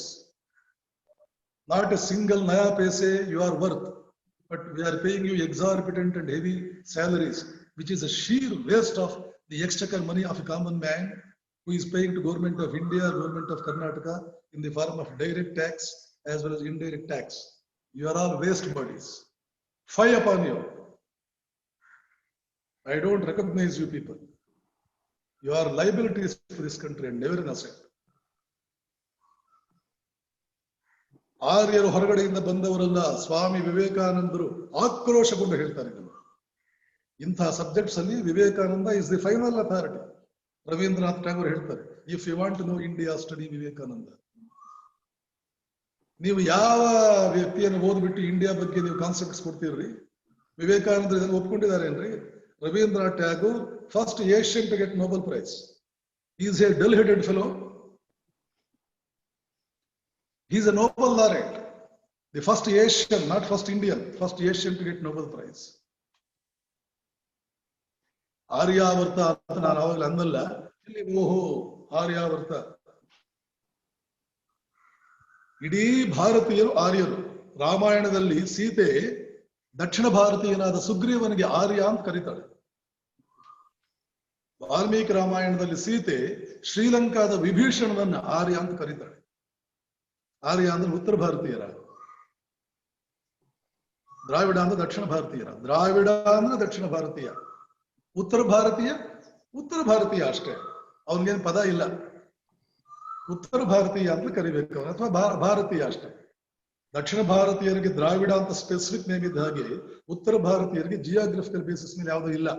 ಆರ್ಯ ಅಂತಂದ್ರೆ ಮಹಾಕುಲೀನ, ಸುಸಂಸ್ಕೃತವಂತ, ಆರ್ಯವಾಣಿ. ದಕ್ಷಿಣ ಭಾರತದಲ್ಲಿ ಕೆಲವು ಹೆಸರುಗಳನ್ನು ನಾವು ನೋಡ್ತೇವೆ. ರಾಮಯ್ಯ, ವಿಶ್ವನಾಥಯ್ಯ, ವಿಶ್ವೇಶ್ವರಯ್ಯ ಇದೆಯಲ್ಲ, ಅದರ ನಿಜವಾದ ಹೆಸರು ವಿಶ್ವೇಶ್ವರಾರ್ಯ. ರಾಮಯ್ಯ, ರಾಮಾರ್ಯ. ಕೆಂಗೆಲ್ ಹನುಮಂತಯ್ಯ ಅಲ್ಲ, ಅದು ಹನುಮಂತ ಆರ್ಯ. ಆರ್ಯ ತತ್ಸಮ, ಅಯ್ಯ ತದ್ಭವ. ಆಡು ಭಾಷೆಯಲ್ಲಿ ಆರ್ಯ ಅನ್ನುವಾಗ ಅಯ್ಯ ಅಂತ ಆಗ್ಬಿಟ್ಟಿದೆ. ನನ್ನ ಪೂರ್ವಾಶ್ರಮದ ತಾತನ ಹೆಸರು ವೆಂಕಟ ಸುಬ್ಬಯ್ಯ, ವೆಂಕಟ ಸುಬ್ಬಾರ್ಯ. ಅಯ್ಯ ದಕ್ಷಿಣ ಕರ್ನಾಟಕದಲ್ಲಿ ಅಯ್ಯ ಏನಿದೆಯೋ ಅದೆಲ್ಲ ಆರ್ಯ. ಹಾಗೆ ತಮಿಳುನಾಡಿಗೆ ಹೋದ್ರೆ ಇದೇ ಅಯ್ಯ, ದಕ್ಷಿಣ ಕರ್ನಾಟಕದ ಅಯ್ಯ ಅಲ್ಲಿ ಅಯ್ಯರ್ ಆಗ್ತದೆ, ಅಯ್ಯರ್. ಆಂಧ್ರದಲ್ಲಿ ಅಯ್ಯಗಾರು ಅಂತಂದ್ರೆ ಅಯ್ಯನವರು ಅಂತ, ಅಯ್ಯಗಾರು. ಅದು ಅಯ್ಯಗಾರು ತಮಿಳಿನ ಒಂದು ಪ್ರಭಾವದಿಂದ ಅಥವಾ ಬೇರೆ ಪ್ರಭಾವದಿಂದ ಅಯ್ಯಂಗಾರ್. ಅಯ್ಯ, ಅಯ್ಯರ್, ಅಯ್ಯಂಗಾರ್. BM ಶ್ರೀಕಂಠಯ್ಯ ಹೆಸರಾಂತ ಕನ್ನಡ ಕವಿಗಳು. ಕುವೆಂಪು ನಿರ್ಮಾಣ ಮಾಡಿದಂತ ಹೆಸರಾಂತ ಅದ್ಭುತವಾದ ಕವಿಗಳು ಟಿ.ಎಸ್. ವೆಂಕಣ್ಣಯ್ಯ, ವೆಂಕಣ್ಣ ಆರ್ಯ, ಅಂದ್ರೆ ದಕ್ಷಿಣ ಕರ್ನಾಟಕದ ಹೆಸರು. ವಿಭೀಷಣನನ್ನು ಸೀತೆ ಆರ್ಯ ಅಂತ ಕರೀತಾಳೆ, ಸುಗ್ರೀವನನ್ನು ಆರ್ಯ ಅಂತ ಕರೀತಾಳೆ. ಸೀತೆ ಅಂದ್ರೆ ಆರ್ಯ ಅಂದ್ರೆ ಉತ್ತರ ಭಾರತೀಯರು ಅಂತ ಯಾರು ಹೇಳಿದ್ರು? ಮಕ್ಕಳಿಗೆ ಇವತ್ತು ಓದಿಸ್ತೀವಿ ನಾವು ಅದನ್ನು. ಯಾಕೆ? ನಮ್ಮ ಕಣ್ಣುಗಳು ಕಿವಿಗಳು ಚುರುಕಾಗಿಲ್ಲ, ಡಲ್ ವೇಸ್ಟ್ ಬಾಡಿಗಳಾಗ್ಬಿಟ್ಟಿವೆ ಇವೆಲ್ಲ ಕೂಡ. ಸದ್ಗೃಹಸ್ಥರ ಮನೆಗಳಲ್ಲಿ ಬೆಳೆದಿಲ್ವ? ಹಾಗಾದ್ರೆ ಸದ್ಗೃಹಸ್ಥರ ಮನೆಯಲ್ಲಿ ಬೆಳೆದವರಲ್ವ ನಾವು? ಗೃಹಸ್ಥನೇ, ನೀನು ಸರಿ ಇಲ್ಲ ಅಂದ್ರೆ ದೇಶದ ಒಂದೊಂದು ಡಿಪಾರ್ಟ್ಮೆಂಟು, ಒಂದೊಂದು ಕ್ಷೇತ್ರ ಎಷ್ಟು ಹದಗೆಟ್ಟು ಹೋಗುತ್ತೆ ಎನ್ನುವಂತದ್ದು ಅರ್ಥ ಮಾಡ್ಕೊಳ್ತಾ ಇದೀಯಾ ಗೃಹಸ್ಥ? ಗೃಹಸ್ಥನಿಗೆ ದೊಡ್ಡ ಜವಾಬ್ದಾರಿ. ವಿವೇಕಾನಂದ ಹೇಳ್ತಿದ್ರು, ಆದರ್ಶ ಗೃಹಸ್ಥನಾಗುವುದು ಆದರ್ಶ ಸನ್ಯಾಸಿ ಆಗುವುದಕ್ಕಿಂತಲೂ 100 ಪಟ್ಟು ಹೆಚ್ಚು ಕಷ್ಟ. ಅಷ್ಟು ಜವಾಬ್ದಾರಿ ಇದೆ ಗೃಹಸ್ಥನಿಗೆ. ಏನೋ ಒಂದು ಮನೆ ಕಟ್ಟಿಬಿಟ್ಟೆ, ಮದುವೆ ಮಾಡಿಬಿಟ್ಟೆ, ಗೃಹಸ್ಥ ಯೋಚನೆ ಮಾಡ್ತಾನೆ, ಎಲ್ಲಾ ಸಾಧನೆ ಮಾಡಿಬಿಟ್ಟೆ, ಮನೆ ಕಟ್ಟಿ ನೋಡು, ಮದುವೆ ಮಾಡಿ ನೋಡು ಅಂತ ತನ್ನ ಅನುಕೂಲಕ್ಕೆ ತಕ್ಕಂತೆ ಒಂದು ಗಾದೆ ಬೇರೆ ಮಾಡಿಬಿಟ್ಟಿದೆ. ಮನೆ ಕಟ್ಟಿದಿನ ಇಲ್ವೋ, ಮದುವೆ ಮಾಡಿದಿನ ಇಲ್ವೋ? ಮನೆ ಕಟ್ಟೋದು ಮದುವೆ ಮಾಡೋದು ಏನು? ಪರಮ ಪೂಜ್ಯರಾದ ಸ್ವಾಮಿ ಪುರುಷೋತ್ತಮಾನಂದ ಹೇಳ್ತಾ ಇದ್ರು, ಗೃಹಸ್ಥರೇ, ನೀವೆಲ್ಲ ಒಂದು ಮನೆ ಕಟ್ಟಿ ಒಂದು ಮದುವೆ ಮಾಡಿಬಿಟ್ಟು ನಮ್ಮ ಸಮಾನ ಯಾರು ಅಂತ ಮೀಸೆತ್ತಿರುತ್ತೀರಿ. ಮನೆ ಕಟ್ಟಿ ನೋಡು, ಮದುವೆ ಮಾಡಿ ನೋಡು ಅಂತ ಒಂದು ಗಾದೆ ಬೇರೆ ಮಾಡ್ಕೊಂಡಿದ್ದೀರಿ. ಆದ್ರೆ ನಾನು ಹೇಳಲ್ಲ, ಒಬ್ಬ ಸನ್ಯಾಸಿಯಾಗಿ ನಾನು ಹೇಳಲ್ಲ, ಮಠ ಕಟ್ಟಿ ನೋಡು, ಮದುವೆ ಮಾಡ್ಕೊಳ್ಳದೆ ನೋಡು. ಮನೆ ಕಟ್ಟಿ ನೋಡು, ಮದುವೆ ಮಾಡಿ ನೋಡು ಅಲ್ಲ, ಮಠ ಕಟ್ಟಿ ನೋಡು, ಮದುವೆ ಮಾಡ್ಕೊಳ್ಳದೆ ನೋಡು. ಇದೇ ಎಷ್ಟು ಕಷ್ಟ. ಮನೆ ಕಟ್ಟಿ ಮದುವೆ ಮಾಡೋದ್ರಲ್ಲಿ ಗೃಹಸ್ಥನಿರ್ತವ್ಯ ನಿಲ್ಲಿಲ್ಲ, ಬಹಳ ಇದೆ. ಗೃಹ್ಯ ಸೂತ್ರಗಳು ಅಂತಿದೆ ನಮ್ಮ ದೇಶದ ಅದ್ಭುತವಾದ ವೇದಾಂತ ಸಾಹಿತ್ಯದಲ್ಲಿ. ವೇದಾಂತ ಅಂತ ನೇರವಾಗಿ ಕರೆಯೋದಕ್ಕಾಗ್ಲಿಲ್ಲ ಅಂತಂದ್ರೂ ಕೂಡ ಭಾರತೀಯ ಜೀವನ ಸಂಹಿತೆ, ಭಾರತೀಯ science of life, life science ಅಂತಿದೆ ಇಂಡಿಯಾದಲ್ಲಿ. ಜೀವನ ಸಂಹಿತೆ ಅಂತ ಒಂದಿದೆ, ಸೂತ್ರಗಳು ಅಂತ ಬರುತ್ತೆ, ಗೃಹ್ಯ ಸೂತ್ರಗಳು. ಮನುಸ್ಮೃತಿಯಲ್ಲಿ ಗೃಹಸ್ಥ ಹೇಗೆ ಬದುಕಬೇಕು ಅಂತ 1000 ಸೂತ್ರಗಳಿವೆ. ಆ ಮನುಸ್ಮೃತಿಯಲ್ಲಿ ಯಾವುದೋ ಒಂದು ವಾಕ್ಯ ತಗೊಳ್ಳೋದು, ಅದನ್ನು ಪಕ್ಕಕ್ಕೆ ಇಟ್ಬಿಡೋದು. ಭಗವದ್ಗೀತೆಯಲ್ಲಿ ವರ್ಣಾಶ್ರಮದ ಬಗ್ಗೆ ಹೇಳಿದ್ದಾರೆ, ಪಕ್ಕಕ್ಕೆ ಇಟ್ಬಿಡೋದು. ವರ್ಣಾಶ್ರಮ ಇಲ್ಲದೆ ಇರತಕ್ಕಂತ ದೇಶ ಈ ಜಗತ್ತಿನಲ್ಲಿ ಯಾವ್ದಾದ್ರು ಒಂದಿದ್ರೆ ತೋರಿಸ್ತೀರಿ? ಸವಾಲ್ ಹಾಕ್ತೇನೆ, ಇಂಗ್ಲಿಷ್ ಅಲ್ಲಿ ಹೇಳ್ತೇನೆ. If any man can show me one single country where varnashrama is not in currency, is not implemented, I stopping any more publicly, I stop talking anymore publicly. ವರ್ಣಾಶ್ರಮ ಇಲ್ಲಿರೋ ದೇಶ ಯಾವುದಿದೆ? ಎಲ್ಲರೂ ಮಾತಾಡಿದ್ದೆ, ಒಂದು ಕುರಿ ಬ್ಯಾನ್ ತಂದ್ಬಿಟ್ರೆ ಇರೋ ಜಗತ್ತಿನಲ್ಲಿರೋ ಎಲ್ಲಾ ಕುರಿಗಳು ಬ್ಯಾನ್ ತಂದೇಬೇಕಲ್ಲ. Baa black sheep have a ನೀವು. ನಮ್ಮ ಹುಡುಗರೆಲ್ಲ ಆ ಕುರಿ ಹಾಡು ಹೇಳಿ ಹೇಳಿ ಹುಡುಗರಾಗಿದ್ದಾಗ ಬಾಬಾ ಬ್ಲ್ಯಾಕ್ ಶೀಪ್, ಶೀಪ್ ಅಂದ್ರೆ ಕುರಿ, ಆ ಕುರಿ ಹಾಡು ಬಾಯ ಗಟ್ಟು ಮಾಡಿ ಅದನ್ನೇ ಹಗಲು ರಾತ್ರಿ ಕನಸು ನನಸು ಕನವರಿಸು ಎಲ್ಲದರಲ್ಲೂ ಆ ಕುರಿ ಹಾಡು ಹಾಡಿ ಹಾಡಿ ಹಾಡಿ ಎಲ್ಲ ಕುರಿಗಳೇ ಆಗ್ಬಿಟ್ಟಿದೆ. ಆದ್ದರಿಂದ ನಾನು ಆವಾಗ ತಮಾಷೆ ಮಾಡೋದುಂಟು, ಭಾರತ ಹಳೆದು, ಈಗಿರುವ ದೇಶ ಬ್ಯಾರತ. ಭಾರತ ಅಲ್ಲ, ಬ್ಯಾ ಅಂದ್ರೆ ಏನು? ಕುರಿ. ಬ್ಯಾರತ, ಕುರಿ ಹಾಡು ಹೇಳಿದಿವಲ್ಲ. ಆರ್ಯ ಅಂತಂದ್ರೆ ಏನು? ಸಂಸ್ಕೃತದ ಪ್ರತಿಯೊಂದು ಶಬ್ದಕ್ಕೂ ಅರ್ಥ ಕೊಡುವಂತ ಒಂದು ಡಿಕ್ಷನರಿ ಇದೆ. ಅದನ್ನ ಮಹಾತ್ಮ ಒಬ್ಬ ಬರೆದಿದ್ದಾನೆ, ನಿರುಕ್ತ ಅಂತ ಅದರ ಹೆಸರು. ನಿರುಕ್ತ ಶಿಕ್ಷಾ ವ್ಯಾಕರಣಂ ಛಂದೋ ನಿರುಕ್ತಂ ಜ್ಯೋತಿಷಂ ತಥಾ ಕಲ್ಪಶ್ಚೇತ ಷಡಂಗಾನಿ ವೇದಸ್ಯಾಹುರ್ ಮನೀಷಿಣಃ. ವೇದದ 6 ಅಂಗಗಳು ಇವೆಲ್ಲ ಕೂಡ. ಯಾಸ್ಕ ಅನ್ನುವಂತ ಮಹಾತ್ಮ ಈ ಪುಸ್ತಕವನ್ನು ಬರೆದಿದ್ದಾನೆ. ನಿರುಕ್ತ, ಉಕ್ತ, ನಿರುಕ್ತ. ಉಕ್ತ ಅಂದ್ರೆ ಹೇಳಲ್ಪಟ್ಟಿದ್ದು, ಉಕ್ತ ಅಂದ್ರೆ ಹೇಳಲ್ಪಟ್ಟಿದ್ದು. The spoken. What is spoken? Normally a word is spoken, a sentence is spoken, something is spoken, whatever is spoken is a word only. ಉಕ್ತ, ಅದನ್ನ ಬಿಡಿಸಿದಾಗ ಹಲಸಿನ ಹಣ್ಣನ್ನು ಬಿಡಿಸಿದಂತೆ ಆ ಉಕ್ತವನ್ನ, ಆ ಪದವನ್ನು ಬಿಡಿಸಿದ್ರೆ ಅದು ನಿರುಕ್ತ. ವಚನ ನಿರ್ವಚನ ಅನ್ನಂಗೆ, ವಚನ ನಿರ್ವಚನ. ಈ ನಿರುಕ್ತವನ್ನು ಬರೆದವನು ಯಾಸ್ಕ, ಉದ್ದಾಮ ಪಂಡಿತ. ಅದ್ಭುತ ಪಂಡಿತ, ಭಾಷಾ ಪಂಡಿತ. ಆರ್ಯ ಅನ್ನೋ ಪದಕ್ಕೆ ಅವನು ಒಂದು ಅರ್ಥ ಕೊಟ್ಟಿದ್ದಾನೆ. ಅದರ ಬೇಸಿಸ್ ಮೇಲೆ ಕಾಳಿದಾಸನ ಕಲೀಗ್ ಆಗಿದ್ದಂತ ಅಮರಸಿಂಹ, ಎರಡನೇ ಚಂದ್ರಗುಪ್ತ ವಿಕ್ರಮಾದಿತ್ಯನ ಆಸ್ಥಾನದಲ್ಲಿದ್ದಂತ ನವರತ್ನಗಳಲ್ಲಿ ಅಮರಸಿಂಹ ಕೂಡ ಒಬ್ಬ. ಕಾಳಿದಾಸ, ವರಾಹ ಮಿಹಿರ, ನವರತ್ನಗಳು ಅದ್ಭುತ ವ್ಯಕ್ತಿಗಳು ಒಬ್ಬರಿಗಿಂತ ಒಬ್ಬರು. ಅಮರಸಿಂಹನು ಒಬ್ಬ. ಅಮರಸಿಂಹ ಈ ಆರ್ಯ ಅನ್ನುವಂತಹ ಪದಕ್ಕೆ ಅರ್ಥ ಕೊಡ್ತಾನೆ. ಮಹಾಕುಲ ಕುಲೀನ ಆರ್ಯ ಸಭ್ಯ ಸಜ್ಜನ ಸಾಧವ. ಯಾರು ಈಗಾಗಲೇ ಮಹಾಕುಲದಲ್ಲಿ ಹುಟ್ಟಿದಾರೋ, ಯಾರಿಂದ ಒಂದು ಮಹಾಕುಲ ನಿರ್ಮಾಣವಾಗ್ತಾ ಇದೆಯೋ, ಮಹಾಕುಲ ಕುಲೀನ ಆರ್ಯ, ಯಾರವನು? ಸಭ್ಯ, ಮಹಾಕುಲದಲ್ಲಿ ಹುಟ್ಟಿದವನು, ಮಹಾಕುಲದ ನಿರ್ಮಾಣ ಮಾಡಬಲ್ಲವನು, ಸಭ್ಯನು, ಸಭ್ಯ, ಸಜ್ಜನ ಸಾಧವ. ಸಭ್ಯ ಅಂತಂದ್ರೆ ಸಭೆಯಲ್ಲಿ ಶೋಭಿಸುವವನು, ಸಭೆಗೆ ಶೋಭೆ ತರುವನು. ತನ್ನ ಗಾಂಭೀರ್ಯ, ತನ್ನ ಮಾತು, ತನ್ನ ನಡವಳಿಕೆ, ಇವುಗಳಿಂದ ಸಭಾ ಮರ್ಯಾದೆಯನ್ನು ಜಾಸ್ತಿ ಮಾಡೋದು. ಜೆಂಟಲ್ಮನ್, ಸಜ್ಜನ, ಕಾಯ ವಾಚ ಮನಸ ಎಂದಿಗೂ ಸದಾಚಾರದಲ್ಲಿ ನಿರತನಾಗಿರ್ತಾನೆ. ದುರಾಚಾರವನ್ನು ಹತ್ತಿರಕ್ಕೂ ಸೇರಿಸೋದಿಲ್ಲ. ಅವನು ಸಾಧವ. ಸಾಧು ಅಂದ್ರೆ ಯಾರು? ಯಾರ ಕಾರ್ಯಗಳನ್ನ, ಯಾರ ವಿಚಾರಗಳನ್ನ ನಾವು ನಮ್ಮ ಗಮನಕ್ಕೆ ತಗೊಂಡಾಗೆಲ್ಲ ಸರಿ ಇದೆ ನೀನ್ ಮಾಡಿದ್ದು.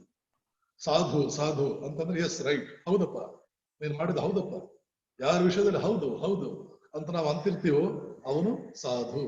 ಮಹಾಕುಲ ಕುಲೀನ ಆರ್ಯ. ಆರ್ಯ ಅಂತಂದ್ರೆ ಮಹಾಕುಲ ಕುಲೀನ ಸಭ್ಯ ಸಜ್ಜನ ಸಾಧವ.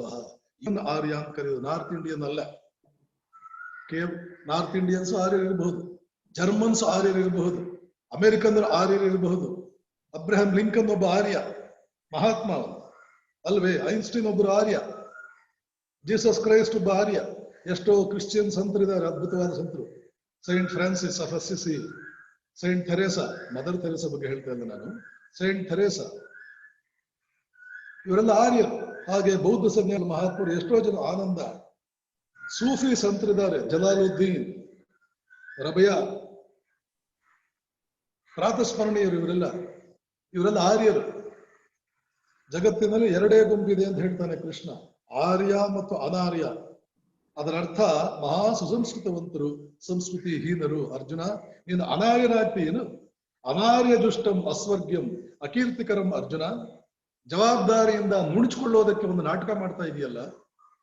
ಕೌರವರನ್ನು ಕೊಲ್ಲೋದಿಲ್ಲ, ತಾತನನ್ನು ಕೊಲ್ಲಬೇಕಾಗಿದೆ, ಗುರುಗಳನ್ನು ಕೊಲ್ಲಬೇಕಾಗಿದೆ. ನಿನ್ನ ಜೀವಮಾನದಲ್ಲಿ ಇಲ್ಲಿವರೆಗೆ ಯಾರನ್ನೂ ಕೊಂದಿಲ್ವಾ? ಹಾಗಾದ್ರೆ ನೀನು ಅರ್ಜುನ ಇಲ್ಲಿವರೆಗೂ ಯಾರನ್ನೂ ಕೊಂದೇ ಇಲ್ವಾ? ಆವಾಗೆಲ್ಲ ಹಿಂದೆ ಇರೋ ದಯೆ, ದಾಕ್ಷಿಣ್ಯ, ಅಹಿಂಸೆ ಇದ್ದಕ್ಕಿದ್ದನ್ನು ಇವಾಗ ಬಂದ್ಬಿಡ್ತಾ? ಯಾಕೆ? ನಿನ್ನವರನ್ನು ಕೊಲ್ಲಬೇಕಾಗಿದೆ. ಈಗ ನೀನು ಬ್ಲಡ್ ಈಸ್ ಥಿಕರ್ ದ್ಯಾನ್ ವಾಟರ್. ನಿನ್ನ ಸಂಬಂಧಿಕರನ್ನು ಕೊಲ್ಲಬೇಕಾಗಿದೆ. ಬೇರೆಯವ್ರನ್ನ ಬೇಕಾದ್ರೆ ಕೊಲ್ಲೋಣ. ಇದು ಆರ್ಯ ಸಂಸ್ಕೃತಿ ಅಲ್ಲ. ಇದು ಕೃಷ್ಣನ ಮಾತಿನ ಅರ್ಥ. ಅವನು ಹೇಳಲಿಲ್ಲ ಅಲ್ಲಿ, ನಾವು ಅರ್ಥ ಮಾಡ್ಕೋಬೇಕು. ನಾನು ನನ್ನ ಸೋದರ ಮಾವನನ್ನು ಕೊಂದೆ, ಕಂಸ ನನ್ನ ಸೋದರ ಮಾವ, ಕೊಂದಾಕ್ಲಿಲ್ಲ ನಾನು. ಯಾಕೆ? ಅವನು ಅನಾರ್ಯ.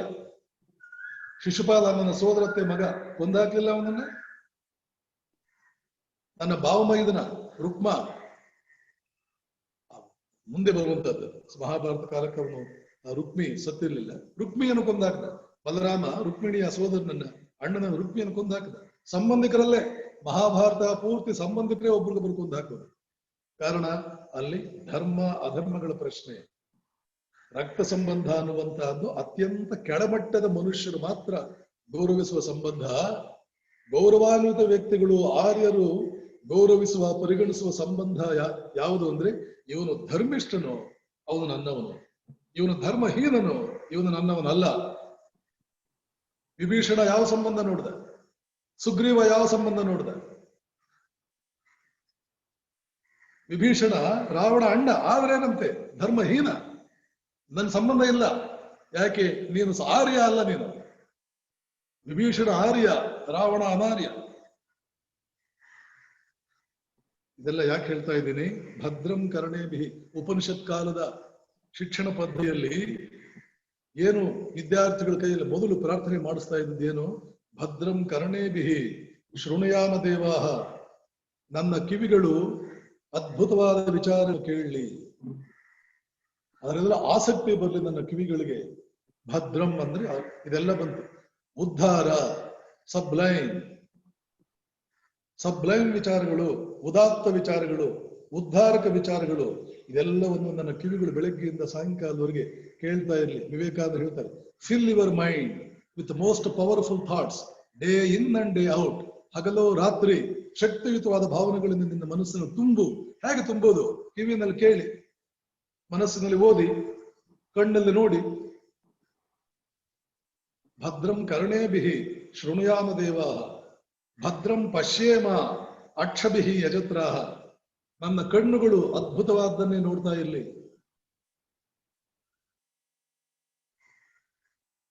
ಭಾಗವತದಲ್ಲಿ ಅವಧೂತ ಅಂತ ಬರ್ತಾನೆ. ಅವ್ರಿಗೆ 24 ಜನ ಗುರುಗಳು. ಬೆಟ್ಟ ಒಂದು ಗುರು, ಬಕಪಕ್ಷಿ ಒಂದು ಗುರು, ಆಕಾಶ ಒಂದು ಗುರು, ನದಿ ಒಂದು ಗುರು, ನ್ಯೂಟನ್ನನಿಗೆ ಆಪಲ್ ಒಂದು ಗುರು, ಸೇಬಿನ ಹಣ್ಣೆ ನ್ಯೂಟನ್ನಿನ ಗುರು. ಯಾಕೆ? ಅವನ ಕಣ್ಣುಗಳು ಆ ಗುರುವನ್ನು ನಿರ್ಮಾಣ ಮಾಡಿಬಿಟ್ಟು. ಅದು ಭದ್ರಂ ಪಶ್ಯೇಮ ಅಕ್ಷಭಿಃ ಯಜತ್ರಾಃ, ಸ್ಥಿರೈಃ ಅಂಗೈಃ ತುಷ್ಟುವಾಗಂ ಸಸ್ತನೂಭಿಃ. ನನ್ನ ಒಂದೊಂದು ಅಂಗವು ಸ್ಥಿರವಾಗಿ ಮಾಡಲಿ ನನ್ನನ್ನ. Let them make me an eternal man, A stable man, an established man. Let them give me a permanence of existence. That means let them make me immortal, eternal. ಶಾಶ್ವತವಾಗಿ ನಾನು ಉಳಿಯುವಂತೆ ಮಾಡಲಿ ನನ್ನ ಅಂಗಗಳು. ಶಾಶ್ವತವಾಗಿ ಉಳಿಯೋದು ಅಂದ್ರೆ ಕೀರ್ತಿವಂತನಾಗೋದು. ಶರೀರ ಶಾಶ್ವತವಾಗಿ ಉಳಿಯಲ್ಲ, ಆದ್ರೆ ಕೀರ್ತಿ ಶರೀರ ಅನ್ನುವಂತಹದ್ದಿರುತ್ತೆ. ನಮಗೆ 4-6 ಶರೀರಗಳಿದೆ ನಮ್ಮಲ್ಲಿ. ಪ್ರಧಾನವಾದ ಈ ರಕ್ತ ಮಾಂಸಗಳು ಕೂಡಿದ ಒಂದು ಶರೀರ, ಒಳಗಡೆ ಸೂಕ್ಷ್ಮ ಶರೀರ, ಅದರ ಒಳಗಡೆ ಕಾರಣ ಶರೀರ, ಜೊತೆಗೆ ಕೀರ್ತಿ ಶರೀರ, ದಿ ಸೋಷಿಯಲ್ ಬಾಡಿ. ಇದು ಫಿಸಿಯೋಲಾಜಿಕಲ್ ಬಾಡಿ. ಒಳಗಡೆ ಆಸ್ಟ್ರಲ್ ಬಾಡಿ, ಸಟಲ್ ಬಾಡಿ ಅಥವಾ ಆಸ್ಟ್ರಲ್ ಬಾಡಿ, ಕಾರಲ್ ಬಾಡಿ. ಕೀರ್ತಿರ socio cultural body that can remain forever. It is eternal. This body perishes. It changes, one day perishes, decays, gets gone. But the socio cultural body remains forever.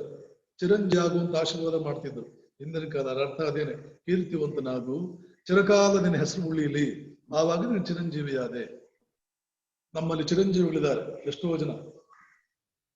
Vibhishana, Hanumantha, Parashurama, ಇವನೆಲ್ಲ ಚಿರಂಜೀವಿಗಳು. ಕರ್ತೈತೆ ಸ್ಥಿರಜೀವಿನಃ. Chiranjeevi ಅಂದ್ರೆ ಅವರೆಲ್ಲ ಶರೀರ ಇಟ್ಕೊಂಡಿದ್ದಾರೆ ಅಂತಲ್ಲ, ಕೀರ್ತಿ, ಅವರ ಕೀರ್ತಿಯಿಂದಾಗಿ ಇವತ್ತಿಗೂ ಅವರು relevant ಆಗಿದ್ದಾರೆ. ಇವತ್ತಿಗೂ they live veritably. They live. They are as powerful, as effective as though they are physically present even now. In all its completeness, in all its totality of relevance and implications. ಹೀಗೆ ನನ್ನ ಕಣ್ಣುಗಳು, ಕಿವಿಗಳು ಎಲ್ಲ ಚುರುಕಾಗಲಿ. ಪರಮಾತ್ಮ ಸೃಷ್ಟಿಕರ್ತ, ನೀನೇ ಸೃಷ್ಟಿ ಮಾಡಿದ್ದು. ವಿದ್ಯಾರ್ಥಿ, ಉಪನಿಷತ್ ಕಾಲದ ವಿದ್ಯಾರ್ಥಿ, ಕ್ಲಾಸಸ್ ಶುರುವಾಗೋದಕ್ಕಿಂತ ಮುಂಚೆ, ಪಾಠ ಶುರುವಾಗೋದಕ್ಕಿಂತ ಮುಂಚೆ ಗುರು ವಿದ್ಯಾರ್ಥಿಗಳು ಈ ರೀತಿ ಪ್ರಾರ್ಥನೆ ಮಾಡ್ಕೊಳ್ತಿದ್ರು. ಸಹನಾವತು ಸಹನೌ ಭುನಕ್ತು ಸಹ ವೀರ್ಯಂ ಕರವಾವಹೈ ತೇಜಸ್ವಿನಾವಧೀತಮಸ್ತು ಮಾ ವಿದ್ವಿಷಾವಹೈ. ಓಂ ಶಾಂತಿ ಶಾಂತಿ ಶಾಂತಿ. ಇದೊಂದು ಪ್ರಾರ್ಥನೆ. ನಾವು ಒಟ್ಟಿಗೆನೆ ವಿದ್ಯಾರ್ಥಿಯ ಜೊತೆಯಲ್ಲಿ ನಾನು ಕಲಿಯುವಂತಾಗಲಿ. ಶ್ರೀರಾಮಕೃಷ್ಣರ ಹಾಗೆ ಆಗಿನ ಕಾಲದ ಉಪನಿಷತ್ ಕಾಲದ ಗುರು ಹೇಳ್ತಾನೆ, ವಿದ್ಯಾರ್ಥಿಗಳ ಜೊತೆ ನಾನು ಕಲಿಯುವಂತಾಗಲಿ. ಯಾಕೆ? ಕಲಿಕೆಗೆ ಕೊನೆ ಇಲ್ಲ ಅಂತ ರಾಮಕೃಷ್ಣರೇ ಹೇಳ್ತಾ ಇದ್ರು, ನಾನು ಬದುಕಿರೋಷ್ಟು ದಿನವೂ ಕಲಿಯುತ್ತೇನೆ. ರಾಮಕೃಷ್ಣ ವಿವೇಕಾನಂದರಂತಹ ಗಂಡು ಸರಸ್ವತಿಗೆ, ಪುರುಷ ಸರಸ್ವತಿಗೆ ತನ್ನ ಸೇವಕನನ್ನಾಗಿ ಮಾಡಿಕೊಂಡಿದ್ದವರು ರಾಮಕೃಷ್ಣರು. ರಾಮಕೃಷ್ಣ ಹೇಳ್ತಾರೆ, ನಾನು ಬದುಕಿರೋವರು ಕಲಿಯುತ್ತೇನೆ. ಆದರ್ಶ ಮಹಾಪುರುಷನ ಕೀರ್ತಿ ಶರೀರಗಳು ನಿರ್ಮಾಣ ಆಗೋದೇ ಹೀಗೆ. ತಾತ್ಪರ್ಯ ಏನು? ನಾವು ನಮ್ಮ ಇಂದ್ರಿಯಗಳನ್ನೆಲ್ಲ ಪಟುವಾಗಿಟ್ಟುಕೊಂಡು ಗಮನಿಸುವ ಸಾಮರ್ಥ್ಯವನ್ನೇನಾದರೂ ಇಟ್ಕೊಂಡಿದ್ರೆ, ಆರ್ಯವಾಣಿ ಹೇಳುತ್ತದೆ, ಆಗಿನ ಕಾಲದ ಆರ್ಯ ಭಾರತ ಎಲ್ಲಿಂದ ಎಲ್ಲಿವರೆಗೆ, ಎಲ್ಲಿಂದ ಅದೊಂದು ಈ ಸಂದರ್ಭದಲ್ಲಿ ಹೇಳ್ಬಿಡ್ತೇನೆ. ಕ್ಯಾಸ್ಪಿಯನ್ ಸಿ ಅಂತ ಬರುತ್ತೆ, ಯುರೋಪ್ ಮತ್ತು ಏಷ್ಯಾನ ಸಪರೇಟ್ ಮಾಡುತ್ತೆ. ಯುರೋಪ್ ಮತ್ತು ಏಷ್ಯಾನ್ ಸಪರೇಟ್ ಮಾಡುವಂತಹದ್ದು ಎರಡು, ಒಂದು ಸಮುದ್ರ, ಒಂದು ಪರ್ವತ. ಕ್ಯಾಸ್ಪಿಯನ್ ಸಿ ಸಮುದ್ರ, ಯೂರಲ್ ಮೌಂಟನ್ಸ್ ಅನ್ನೋದು ಪರ್ವತ ಶ್ರೇಣಿ. ಇವೆರಡು ಯುರೋಪ್ ಮತ್ತು ಅಮೆರಿಕಾಗಳನ್ನು ಪ್ರತ್ಯೇಕ ಮಾಡುತ್ತೆ. ಆದ್ರೂ ಲ್ಯಾಂಡ್ ರೂಟ್ ಇದೆ. ಲ್ಯಾಂಡ್ ರೂಟ್ ಇರೋದ್ರಿಂದ ಯುರೋಪ್ ಮತ್ತು ಏಷ್ಯಾ ಎರಡನ್ನು ಒಟ್ಟಿಗೆ ಯುರೇಷಿಯಾ ಅಂತ ಕರೀತಾರೆ. ಆಗಿನ ಕಾಲದ ಇಂಡಿಯಾ ಸ್ವಲ್ಪ ಹೆಚ್ಚು ಕಡಿಮೆ ಈ ಕ್ಯಾಸ್ಪಿಯನ್ ಸಿಯಿಂದ ಹಿಡಿದು ಕೆಂಬೋಡಿಯಾ, ಇವತ್ತಿನ ಕೆಂಬೋಡಿಯಾ ಅಲ್ಲಿವರೆಗೆ ದ್ರೌಪದಿಯನ್ನು ಅವಮಾನಿಸಿದಂತಹ ದುರ್ಯೋಧನ ಭಾವ, ಅವನ ಹೆಸರು ಬರುತ್ತೆ, ಜಯದ್ರಥ. ಜಯದ್ರಥ ಅವನ ರಾಜ್ಯ ಕ್ಯಾಸ್ಪಿಯನ್ ಸಿಯ ದಕ್ಷಿಣಕ್ಕೆ ಅಲ್ಲಿದ್ದುದು.